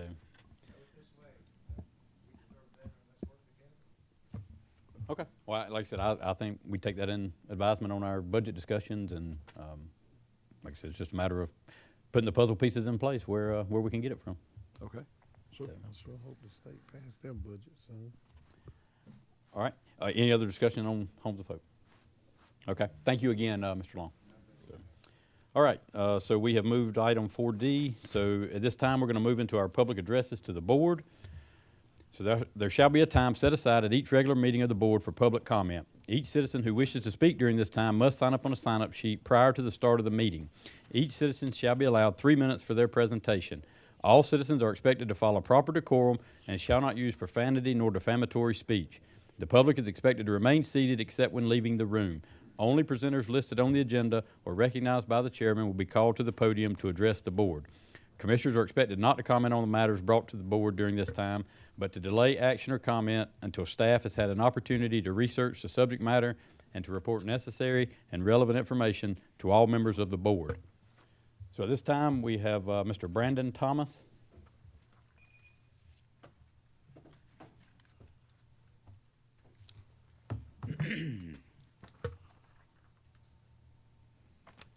Good evening. Good Thank you evening. for having me. Good evening. Never done this, so I apologize if I screw something up here. So just bear with me if you don't mind. But I'm sure my name's been circulated around quite a bit. I spoke to a few of y'all. I'm sure y'all are aware of the water issue pertaining to my property on Cappadocia Church Road. This issue started with me on September 2025 and was brought to the county's attention in February of this year, so roughly 8 weeks ago is when it happened. And I'm just here tonight not to cause anything, not to stir up any pot, just to put a face with the name and to let y'all all know that I'm here to help with any resolution, to try to get answers for this. And if anybody needs my phone number, anybody needs to talk to me, any questions, I'm willing to work with you and just let everyone know that, you know, I'm not trying to play hardball, and I'm just wanting to get a resolution like I feel like most of all you are as well. So thank y'all, and that's all I have. All right. thank you, Mr. Thomas. Thank you. So, and I know Mr. I know Mr. I Forbes. didn't recognize you. I was spoken to you out there. We've been talking on the phone for weeks now. Yeah. Yes, Good- sir. Good to put a face to the name. So, thank you. Okay, that concludes our public addresses to the board. The other two have scratched their name out, so. All right, this time we're gonna move to appointments. So we have the board of, we have two appointments need to be made to the Board of Equalization and Review. So I'll entertain at this time, because I don't see Mr. Newton in here. I'll entertain at this time a motion to approve Jeff Boothby and Byron Carr to the Board of Equalization and Review for a term of 2 years. Second. Have a motion by Commissioner Little Reed, second by Commissioner Gatewood. Any discussion on those appointments? For those that do not know, this board, these two members, along with a few other members, are responsible for any of the appeals coming from the tax reevaluation. So it's imperative that we get this board in place because the tax reevaluations are fixing to go out. Larry told me next week. So, so this will fill the board so he can move forward with those appeals. How many people on the board? I believe he told me 5. Do you know for sure how many people serve on that board? I think there's 5 members on that board. So, any other discussion on the 2 appointments? All right, all in favor, say aye. Aye. Any opposed? Thank you. All righty. At this time, we'll move on to our manager's report. Mr. Chairman. Oh, yes. Before we do that, at this point, I would like to ask the board to take a vote to excuse me Okay. from this meeting. So moved. All right. Second. So we have a motion by Commissioner Gatewood, second by Commissioner Little Reed to excuse Mr. Woodburn for personal reasons. Any discussion on that? All in favor, say aye. Aye. Thank you. And I thank you all for your concern about my wife. And also, I just mentioned before I leave is that attended the Rocky River Rural Planning Organization meeting on March the 19th, and there's quite a bit of construction as far as bridge replacement going on in Anson County. As you all know, 52 South has just been completed recently. There are quite a few others. The main thing coming up right now with the new middle school to be open this fall, we've had quite a bit of discussion of what to do to make 74 and Anson High School roads safer. And there are some plans in the work by NCDOT, and I'll fill you in on those at our next meeting. Wonderful. Thank you. Thank you. Thank you. Thank you, sir. Commissioner. Okay. Mr. Manager? Thank you, Mr. Chairman. First item is relatively simple. Duke Energy via Emily Tucker, who's their local governmental representative with us, they have requested that we provide a proclamation at our next meeting declaring April as the National Support Lineman Appreciation Day, and that would be the 18th day. And so if you would give us the authorization to move forward with that proclamation, we'll bring it back to you at your next meeting. Okay. I don't even know if that needs any action, but Yeah, that's. I would say we take a vote on it just to recognize the proclamation. So Make a motion. if nobody's willing, We yeah. recognize the proclamation for lineman appreciation. All right, have a motion to approve the proclamation designating April 18th as Lineman or Line Worker Appreciation Day in Anson County. Motion by Commissioner Ellaby, second by Mr. Mims. Any discussion on that? If you don't know how valuable the line workers are, just wait till your power goes off and they'll be the first you appreciate. So all in favor of that proclamation, say aye. Aye. Thank you. Motion passes. Thank you, Mr. Chairman. The second item is our budget calendar for the 26-27 budget year. It's a copy of it's in your agenda package. Of course, we started back in early February on the 2nd, and with the budget package is sent to the various departments, and then the requests were due around the 6th of March, and like I indicated, those have come in. So now we'd like to get you to adopt the rest of it in its entirety, and as you know, by state law, we have to do this, and then the dates on there could be somewhat flexible. The ones that probably are not are the ones that require us to get an advertisement for a public hearing to the local newspaper by certain dates, because you have to give them time to get it published in the newspaper. And then we have to, and obviously there's times that have to be met by state law in terms of the number of days that are provided to the public for responses or coming to those meetings. All right. So at this time, the board have a motion to approve the presented budget calendar. So moved, Mr. Chairman. Second. All right, have a motion by Commissioner Mims, second by Commissioner Gatewood to approve the proposed budget calendar. Any discussion on those? Hearing none, all in favor, say aye. Aye. Any opposed? Thank you, motion passes. Thank you, Mr. Chairman. The next item is, if you'll recall, our contract with the Allman Minor firm has expired. And what we need, and the board authorized us to put together an RFQ package. Our county clerk, Ms. Adams, and I put one together, and it was advertised. We actually extended that advertisement period through the end of March, the 31st day thereof. And you got two responses. Allman Minor, they resubmitted one, as did a different firm called the Southern Group. And I'm not sure how you want to proceed with discussions tonight. It is somewhat of a contractual matter. And so you can look at the qualifications that were submitted. Both of them are well represented in terms of lobbying for economic development issues, as well as with the General Assembly for grants and direct appropriations to counties and cities in North Carolina. Okay, so what's the board's pleasure in moving forward with the lobbying contract? I'd like some time to look through the qualifications that we've received and address it at our next meeting. Okay, so I agree. do you, I agree with that. We'll look through the qualifications. Do you want us to acquire the contract pricing? Because in this proposal, there is no contract pricing provided. It's just the qualifications.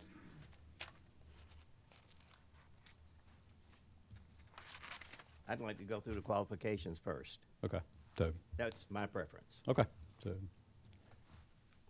all right, so we'll bring that back. I'd like to know what the prices are too, but we can discuss that in the next meeting. Guess the qualifications need to meet for the price. Okay, we'll bring it back on April 17th, I think. 17th. April 21st, okay, 21st. yeah, April 21st, we'll discuss it again. Okay, we can do that. Thank you very much. And the next item, well, you've already went through the zoning map amendment for ZMA 26-01, and by 4-3 vote denied action on it. I didn't hear. That concludes, unless the board's got any questions for me tonight. Could you just say, Okay. what'd you say last? I couldn't hear you. The last item was 7D, which you've already considered. Oh, Okay, I didn't have that on my agenda. yeah, I don't But- see it either. Yeah, but anyway, that's. Okay, it's already been handled, yeah, the rezoning request has already been handled, so, yeah, the only item I have showing listed is still, Mr. Addison, I guess, is gonna tell us about the Hendrick Industries invitation. Yes, so Jason Connor, the Vice President of Land Management from Hendrick, the quarry out in Lysville, did extend an invitation for a community open house Friday, May 15th, starting at 9 a.m. to 11 a.m., followed by a catered lunch.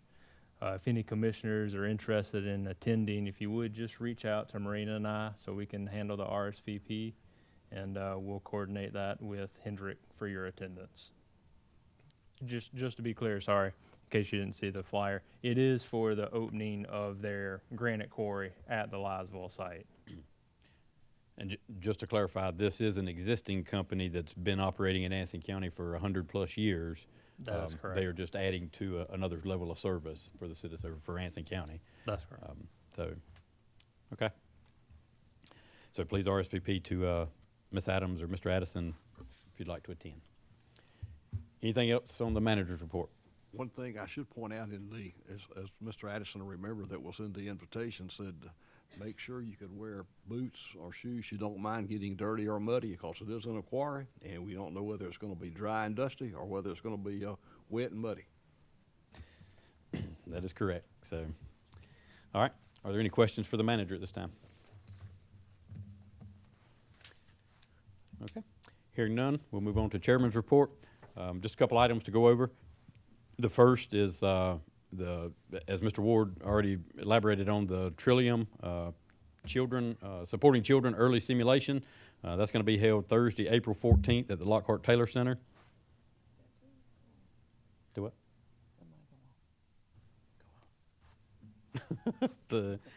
Tuesday, April. Oh, did I say Thursday? I'm sorry. I'm sorry. Tuesday, April 14th. Check-ins at 8:30, so it's 9 to 11:30. There is a link there for you to register if you can make it. I know Commissioner Little Reed is going to be there. She serves on that board. So I appreciate all your support, what you do representing Anson County on that board for us. Next, we have the Anson County Government Emergency Services Blood Drive. That's going to be held Thursday, April 9th, from 10 to 2 out at the Emergency Services Center out on Country Club Road. And then the third thing, you should have a invitation for the South Piedmont Community College Board of Trustees Annual Dinner that's going to be held on April 14th at the Polkton Depot. So that's an annual event that South Piedmont hosts for the board. And that concludes my chairman's report, so we'll move on to commissioner concerns at this time.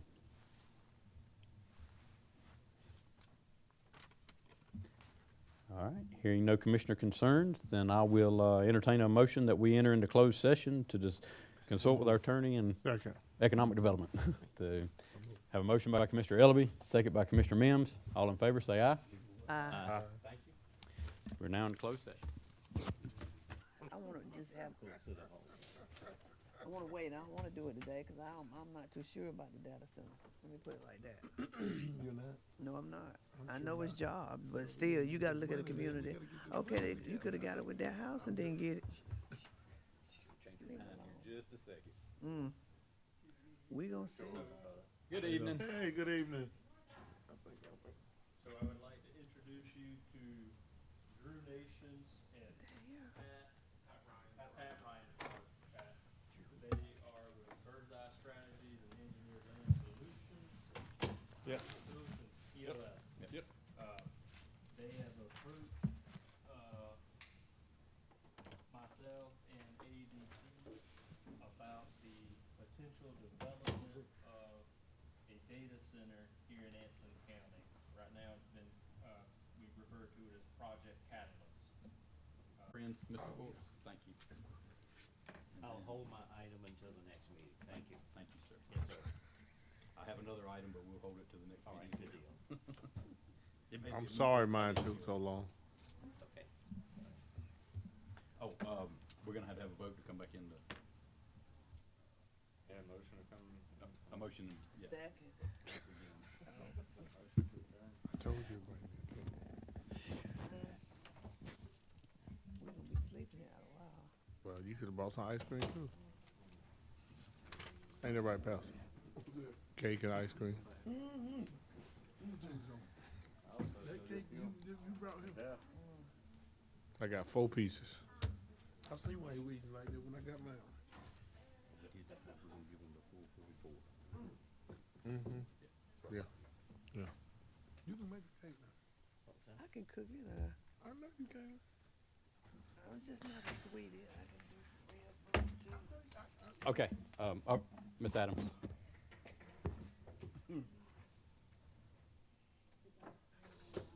Oh, I forgot we were in open.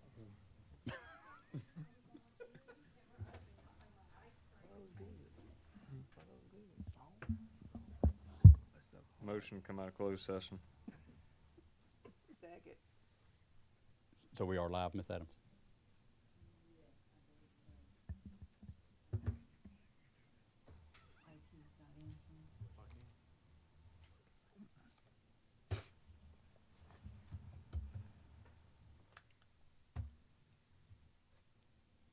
My grandma said.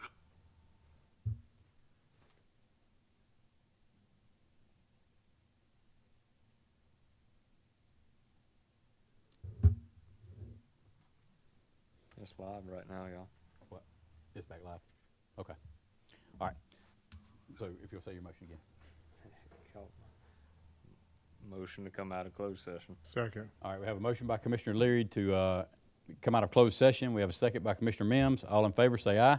Aye. Thank you. We are now back into public session. So, Ms. Morton, I don't really know where here to start, but would you address your concerns with the board, and we'll go from there?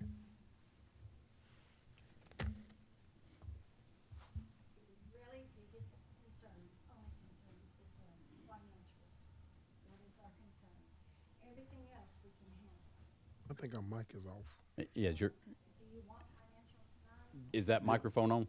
Probably not. I'm getting hoarse, so. Hello? I'll sing. There you go. Be punky. Is our financial. And just to clarify, the financials that you're concerned about is your contract calls for a $44,000 a month payment. In the month of March, you were paid $27,000, correct? Or in the month of April for March, yes. You're.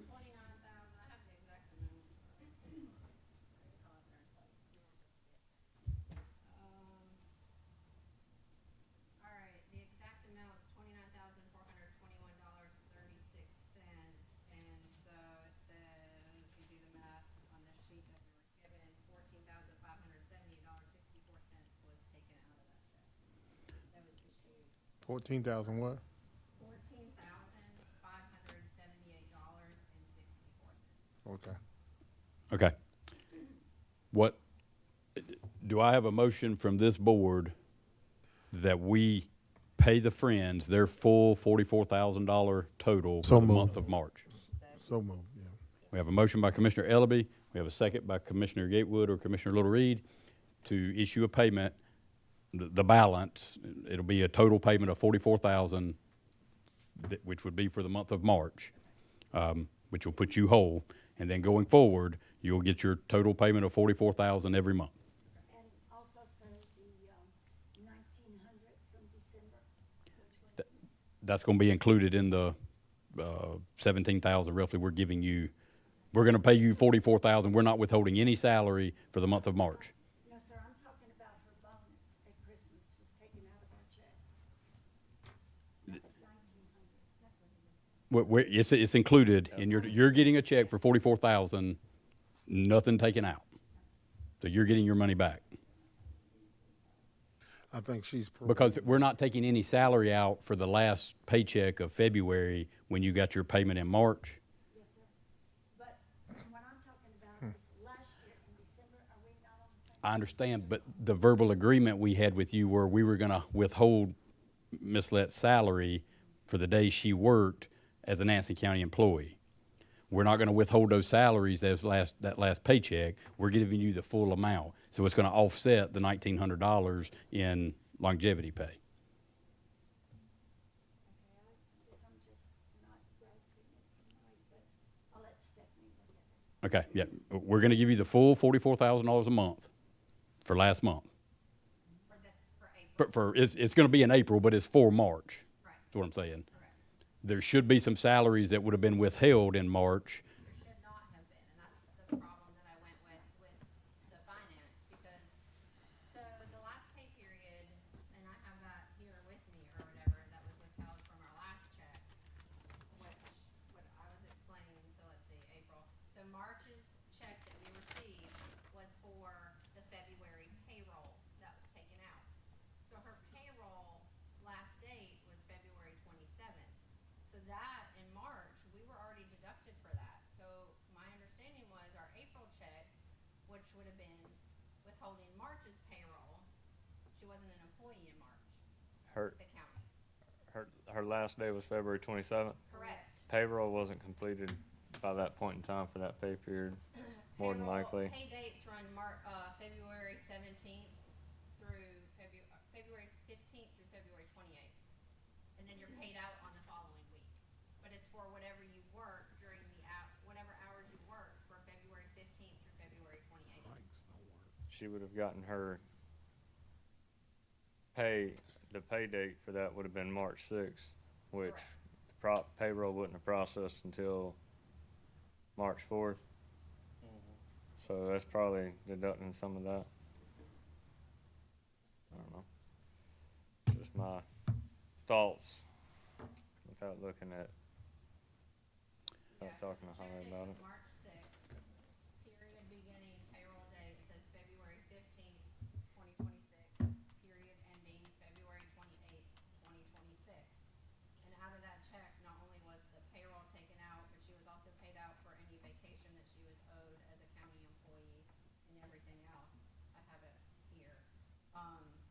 check issue date is March sixth. So that, from my understanding, that's the reason for making that check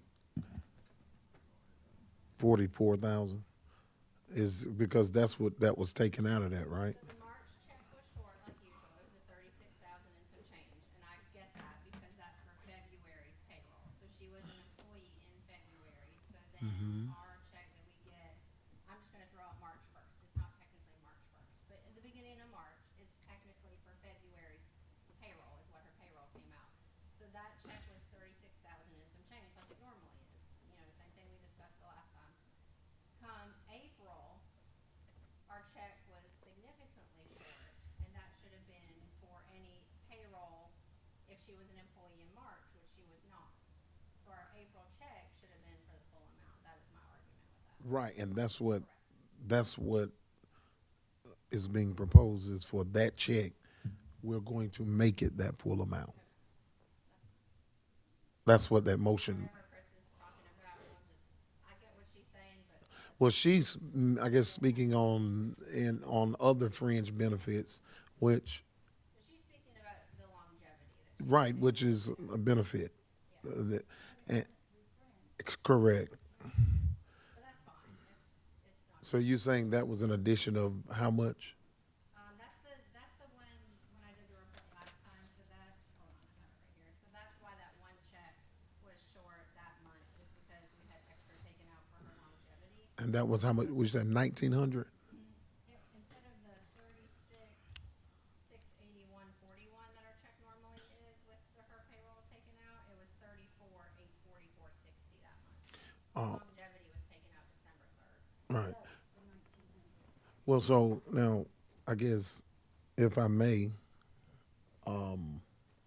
if I could go back and We have a motion, but you can amend it. amend my motion, yeah. Because I agree that that type of pay should not come out of the contractual agreement between Anson County and Friends. So I'll amend my motion, and we will make the payment for the month of March for 44,000 in full, in addition to 1,900 for the longevity pay. I second that motion. Okay, so we have a motion that's been amended to make a $44,000 payment plus the $1,900 longevity pay back to the Friends. And then we have a second by Commissioner Gatewood. That motion was by Commissioner Ellaby, second by Commissioner Gatewood. Any other discussion on that? All in favor, say aye. Aye. Any opposed? Aye. One opposed. Motion passes. Okay, so that clears up your concerns from the financial standpoint, right? So as far as that, do you guys want me to just give this check back to the finance? Would that be easier, and then just reissue a check, or just whatever's easiest for them? It's fine with me. I mean, I still have it here. I did not do anything with it until this was resolved. If you'll leave that with Mr. Saltzman, he can discuss that with finance in the morning and be in contact with you on how to move forward. Sounds great. Okay? Now, we have some issues that we want to address with you and the Friends. But before we move, why couldn't we just make the check out for the difference? Wouldn't that be a lot easier? That's up to finance Yeah, how they want to do it. I would say keep the check and they just make up the amount for the difference. I mean, I'm fine with whatever works Yeah. easiest. I'm not trying to be difficult. No, that would be, I think that would be simplified, just to make up the difference. I would say keep the money and we'll make up the difference. Okay.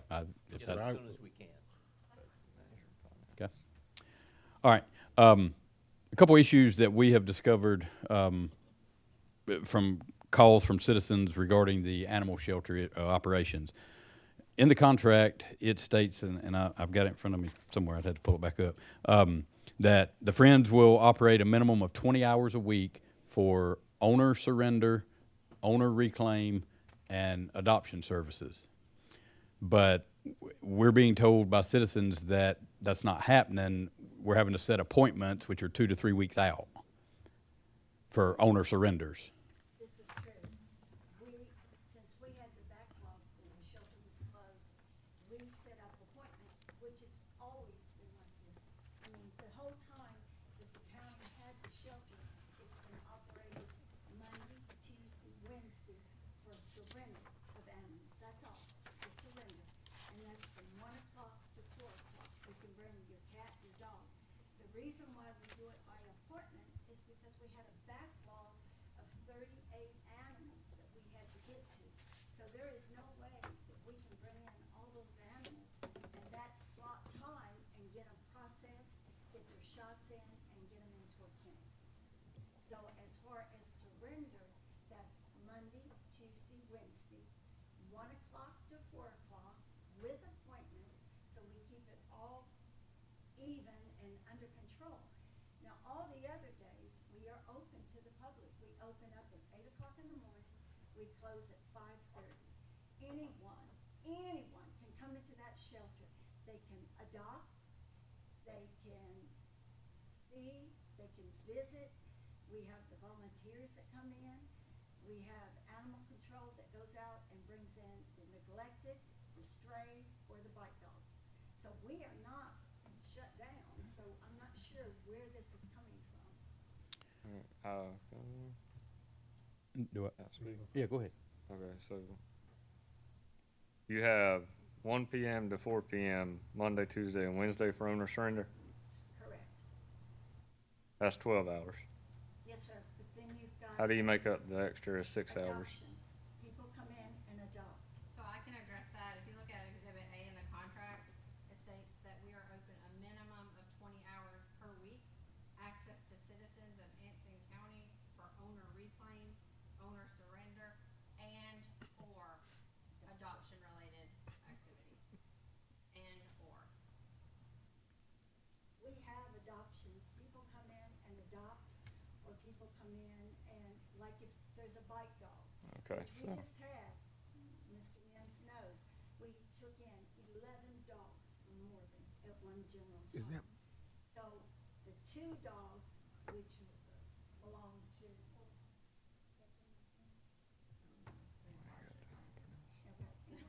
the 2 dogs, we kept for 10 days because they had no shots. The owner came and collected the dogs on a Friday.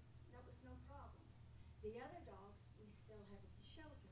So I'm really confused. I mean, you cannot be open from 1 o'clock to 5:30, 5 days a week to do surrender. We only have 57 kennels. We only have a staff of 2 in the back, 1 man that cleans on the grounds, and animal control, Miss Flett, and then I'm there, or Akimi is there, or Stephanie's there. I mean, do you know how many animals, Mr. Cottle, from November until today, this day today, we have taken in 122 animals that we didn't even process through the shelter, we just put out for adoption.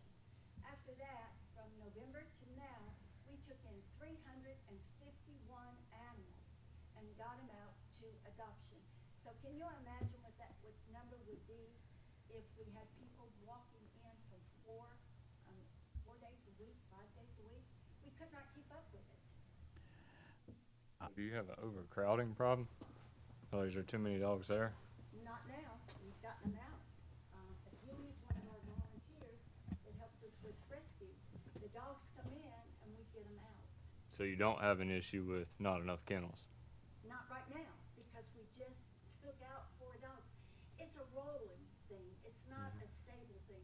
You might get 12 dogs in one day, you might lose 6 the next day, then the next day you might get 14 puppies. Well, my question is, after Wednesday, if there's a problem with a owner surrender, and they got to keep them to that following Monday, what happens if the dog doesn't get fed? Someone other y'all get a phone call, and then y'all want to charge the owner, whoever the dog is, because they want to surrender them, but y'all can't take them. Because I think that's part of where the problem is coming in at. That's following under neglect. That's totally different. If a dog is neglected, if it's not fed, not watered, not housing, animal control goes out there. We check it, we don't ignore it. I understand that part, but that's not answering the question. We do offer food. We have had some people, like when it was shut down, which you guys are aware, when they were having to do the maintenance on the facility and stuff, but we couldn't take animals in because of the work being done, you know, with the walls and the repairs and stuff. 700 pounds. We gave out 700 pounds, like, cause we knew that we couldn't take these people's dogs and cats or whatever in, and, you know, we've given food to people so they don't have to go out and purchase it, because we do understand that was an inconvenience for those people. So it's not like we're not offering some type of solution at all. Like, we're not just saying, oh, no, sorry, you can't bring your animal here. I get that, but if on Thursday, they're ready to get rid of the dog, they're tired, they're aggravated, whatever the reason is, y'all can't take them again until Monday, or now that there's an appointment to come in. So let's say the appointment's 3 weeks out, so now they gotta deal with them those days plus the 3 weeks. What's gonna happen at that point? If they don't feed the dog, or they're again what I'm saying, they don't feed the dog or whatever, then the liability goes back on where the dog resides at, right? So how's that fair to the citizen when the citizen's trying to get rid of the dog, but y'all are not taking them? How's that back on the citizen? I mean, I see what you're saying, but at the same time, that's also a courtesy of owner surrender within the state. That's not a requirement of animal control or an animal shelter. Like, if you go to Union County, you know, or like, let's say strays, for instance, or whatever, and you call Union County to come pick a stray up, they don't come out. They say, don't feed and water it, hopefully it'll go back home. Union County Animal Control does not come out and pick up strays, and I know that to be true because I've dealt with Union County Animal Control as well. But I see what you're saying about people wanting to surrender their dogs, but at the same time, or cats, or whatever animal it is, but at the same time, that is their responsibility and that is their property. That is a courtesy that is offered for us, or before us, the county, to even take in owner surrender animals, because it would be like turning your child in. No, I'm tired of my child, I just don't want it anymore. I mean, it sounds terrible, but it's kind of the same thing, I mean, in all honesty. They kinda shouldn't have got a dog in the first place. Correct. You are correct. I mean, I hate to say that it's on, I mean, it makes sense in a sense. And I'll be totally honest, I have animals, and a shelter situation is not a good situation for any animal. I don't, you know, whether it's an abused animal, neglected animal, whatever. I have 2 dogs at home. One, in fact, came from Anson County Animal Shelter years ago. Humane Society of Union County pulled the dog from this. This is when the county had the shelter. They pulled the dog because there was no money to pay for the dog's amputation of its leg. I got suckered into fostering the dog and ended up keeping it. But before I decided, if I decided I didn't want my dogs anymore, I'm sorry. That's my responsibility. I took responsibility for those animals. It's my responsibility to pay for them. It's not Friends' responsibility. Technically, it's not the county's responsibility because you're paying us to do a service. But then you almost reward bad behavior to a certain extent. But what I was getting to is before I would even decide to turn my animals into the shelter, I'd probably take them, and this sounds terrible, but I'd probably have my dogs euthanized at that point because it's not fair to an animal. I mean, it's not fair because I just don't want it anymore. Oh, let me pawn it off on somebody else. You, Mr. Mims, you asked me probably about 2 weeks ago, where do all these dogs come from? And the only answer I have is because Anson County does not have rules and regulations for your citizens. You need to have these dogs registered with a tag or a chip. Now, we offered that last night to the city of Waitsville. We went and did a program and said, it will cost you nothing, absolutely nothing. Every citizen in the town of Waitsville can come and register their dog. We will do free chips. All the volunteers will work together. Bring your animal, we'll chip them, we'll put it in the computer. This way, if a dog is running loose, which they are, Harlem Heights right now, we will know whose dog that is before they go and mate with 5 other dogs. This, in the last, I'd say 5 months, we did 303 neuter and spay. Mouthful strike. Going to Cabarrus County. So we're working as hard as we can to get this under control. But we can't do it unless you guys do it. You've got to help us. Well, I guess the other question is, I did hear that on the town of Waverly meeting, somebody called me about it.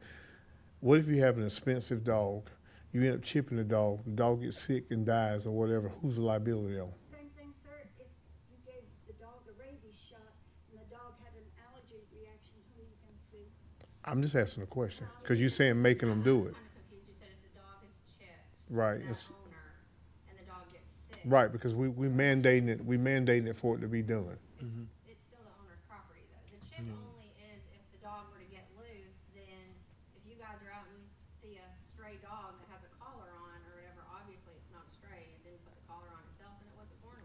I get that part. I'm just asking who's, The liability, I think, the liability would be on the owner. Because most people that have expensive dogs, they get them chipped. And I know when I went to Brown Creek to get my English Bulldog chipped, if something happened to my dog, I gave them permission to do it because ultimately the chip is a benefit to me. So I know where my dog is at all I got times. that, but I'm saying, if we're made to do this, if we make citizens to do it, then where's that line? I understand if you voluntarily go do it, or it's free, you decide to go do it, but if we make that where citizen has to do it. They say is it would help with the population control of dogs. I get that part. Because they would know where dogs are, identify who they belong to, and then, yeah. Mr. Mims, you don't have to do a chip. I'm about to make a Maybe if you motion gave for them a this choice, meeting to be you could adjourned. either have a tag or a I'm chip. ready to go. A tag you have to keep up with, the dog is gonna lose it. We will do a chip. I mean, thousands of dogs up north are chipped all I'm the not time. fighting with you, I'm just asking a question, because I'm it was trying told in to answer Waysboro. it really, because last night I got the same question over and over again, and I'm just trying to say, make our citizens responsible. Make them responsible. The main thing for the chip, I see what you're saying, the main thing for the chip, the owner's still responsible because it's technically still their property. The dog is chipped to the owner, but let's say that dog that has a chip gets out and that owner doesn't keep its rabies vaccination up and it comes and it bites you. Well, then you have the chip to know that that dog belongs to that individual, so you can go to that individual and then find out who it is, so that way when the dog comes in or whatever, then we know, okay, well, your dog has to be on a 10-day quarantine. Then it's not considered just this random stray animal, so you're not having this fight of whose dog is this, what do we do with this dog? Plus the fact that if you make people register their animals, I mean, you can collect money off, I mean, you can collect a fee off of that. Right, I understand what you're saying. I'm not disagreeing with what you're saying. I was just asking if you're mandating it. The county would not be responsible because it's still, that dog is still that owner's property, and that chip would be to that owner. We don't know of any dogs dying of a chip. Maybe getting hit by a car, running away, but not dying of a chip. I mean, with all the dogs that's running loose in Anson County, people are worried about a tiny little piece of rice that's so little and so. And like I said, if they don't want a chip, you can do a tag. He's just saying if the dog was chipped, and not because of the chip, just if it died in general, like who would be Possible. That's for my question. I'm not saying nothing about the chip. Yeah, I'm not saying the chip is bad. I'm saying who's liable if the dog is chipped and a week later he dies because of the chip. We mandated for it to be done versus if it's up to the owner. Right now it's voluntarily. Y'all have the session at Track Supply, you come out, it's free chipping, they come out and do it. That's totally on the owner. But if we make a motion and we mandate it for the citizens to have every dog in Anson County chipped, does any of that liability come back on us because we made it and then the dog dies? I don't think you would have to mandate it to have them chipped, but a mandate to have them registered with the county would probably be a good idea. Then they could choose a chip or a tag. Yeah. So, Mr. I'm sorry. No, didn't mean to cut you off. Please. Oh, you're fine, go ahead. so, It's 10:45. Yes, We've been meeting for hours. so, Very good meetings, but I think it's about time we close out this session. yes, sir. I make a, I have one more issue that was addressed that I want to make sure is addressed with the Friends. Answering the telephone. We've had numerous calls of not getting an answer at the shelter, and then they start calling 911, they call the county, they call in other individuals. I want to make sure we're answering the phone. I will say, I harp on them, I harp on everybody there, they do answer the phone. I will tell you this, if they are on a call or whatever, we don't have like voicemail, like we have an answering machine. So if you're on a call, your answering machine doesn't pick up. So if they're on the phone, let's say with you, or Chief Mims is on the phone with Maureen at the shelter or whatever, and somebody tries to call, it's gonna ring, ring, ring, and ring. But in that, when she hangs up or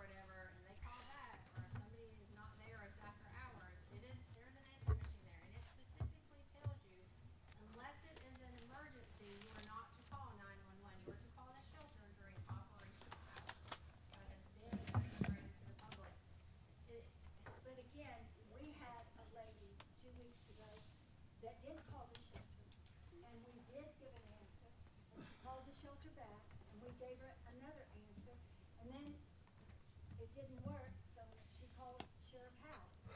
So, I mean, there's no consistency to this. And the situation she's talking about is there was a dog that was called in upon, she called the shelter, she spoke to the animal control officer. The animal control officer that was on duty actually said to her, well, ma'am, I'll come out and check the dog. And she said, oh, well, there's no point in coming out, the dog left. And so her response to the owner was, well, just call me back, and gave her her number, the animal control number, and said, call me back when the dog shows back up. Well, instead of calling her back like she was told, my understanding is she called somebody at 10-something at night, and then the next thing you know, Chris gets a call about a mangy dog at 10:30 at night.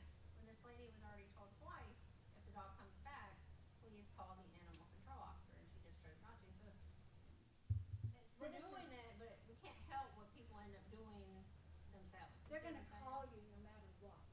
I will say on that, she was told, the animal control officer was going out there, and then the lady said, well, if there's no sense in coming out, the dog's already left. And she was told, well, as soon as the dog comes back, let me know. But instead of calling like she was told to do, she turned around, I guess, either called 911 or the sheriff's department. I don't know how the call got patched to one of the officers. But Yeah.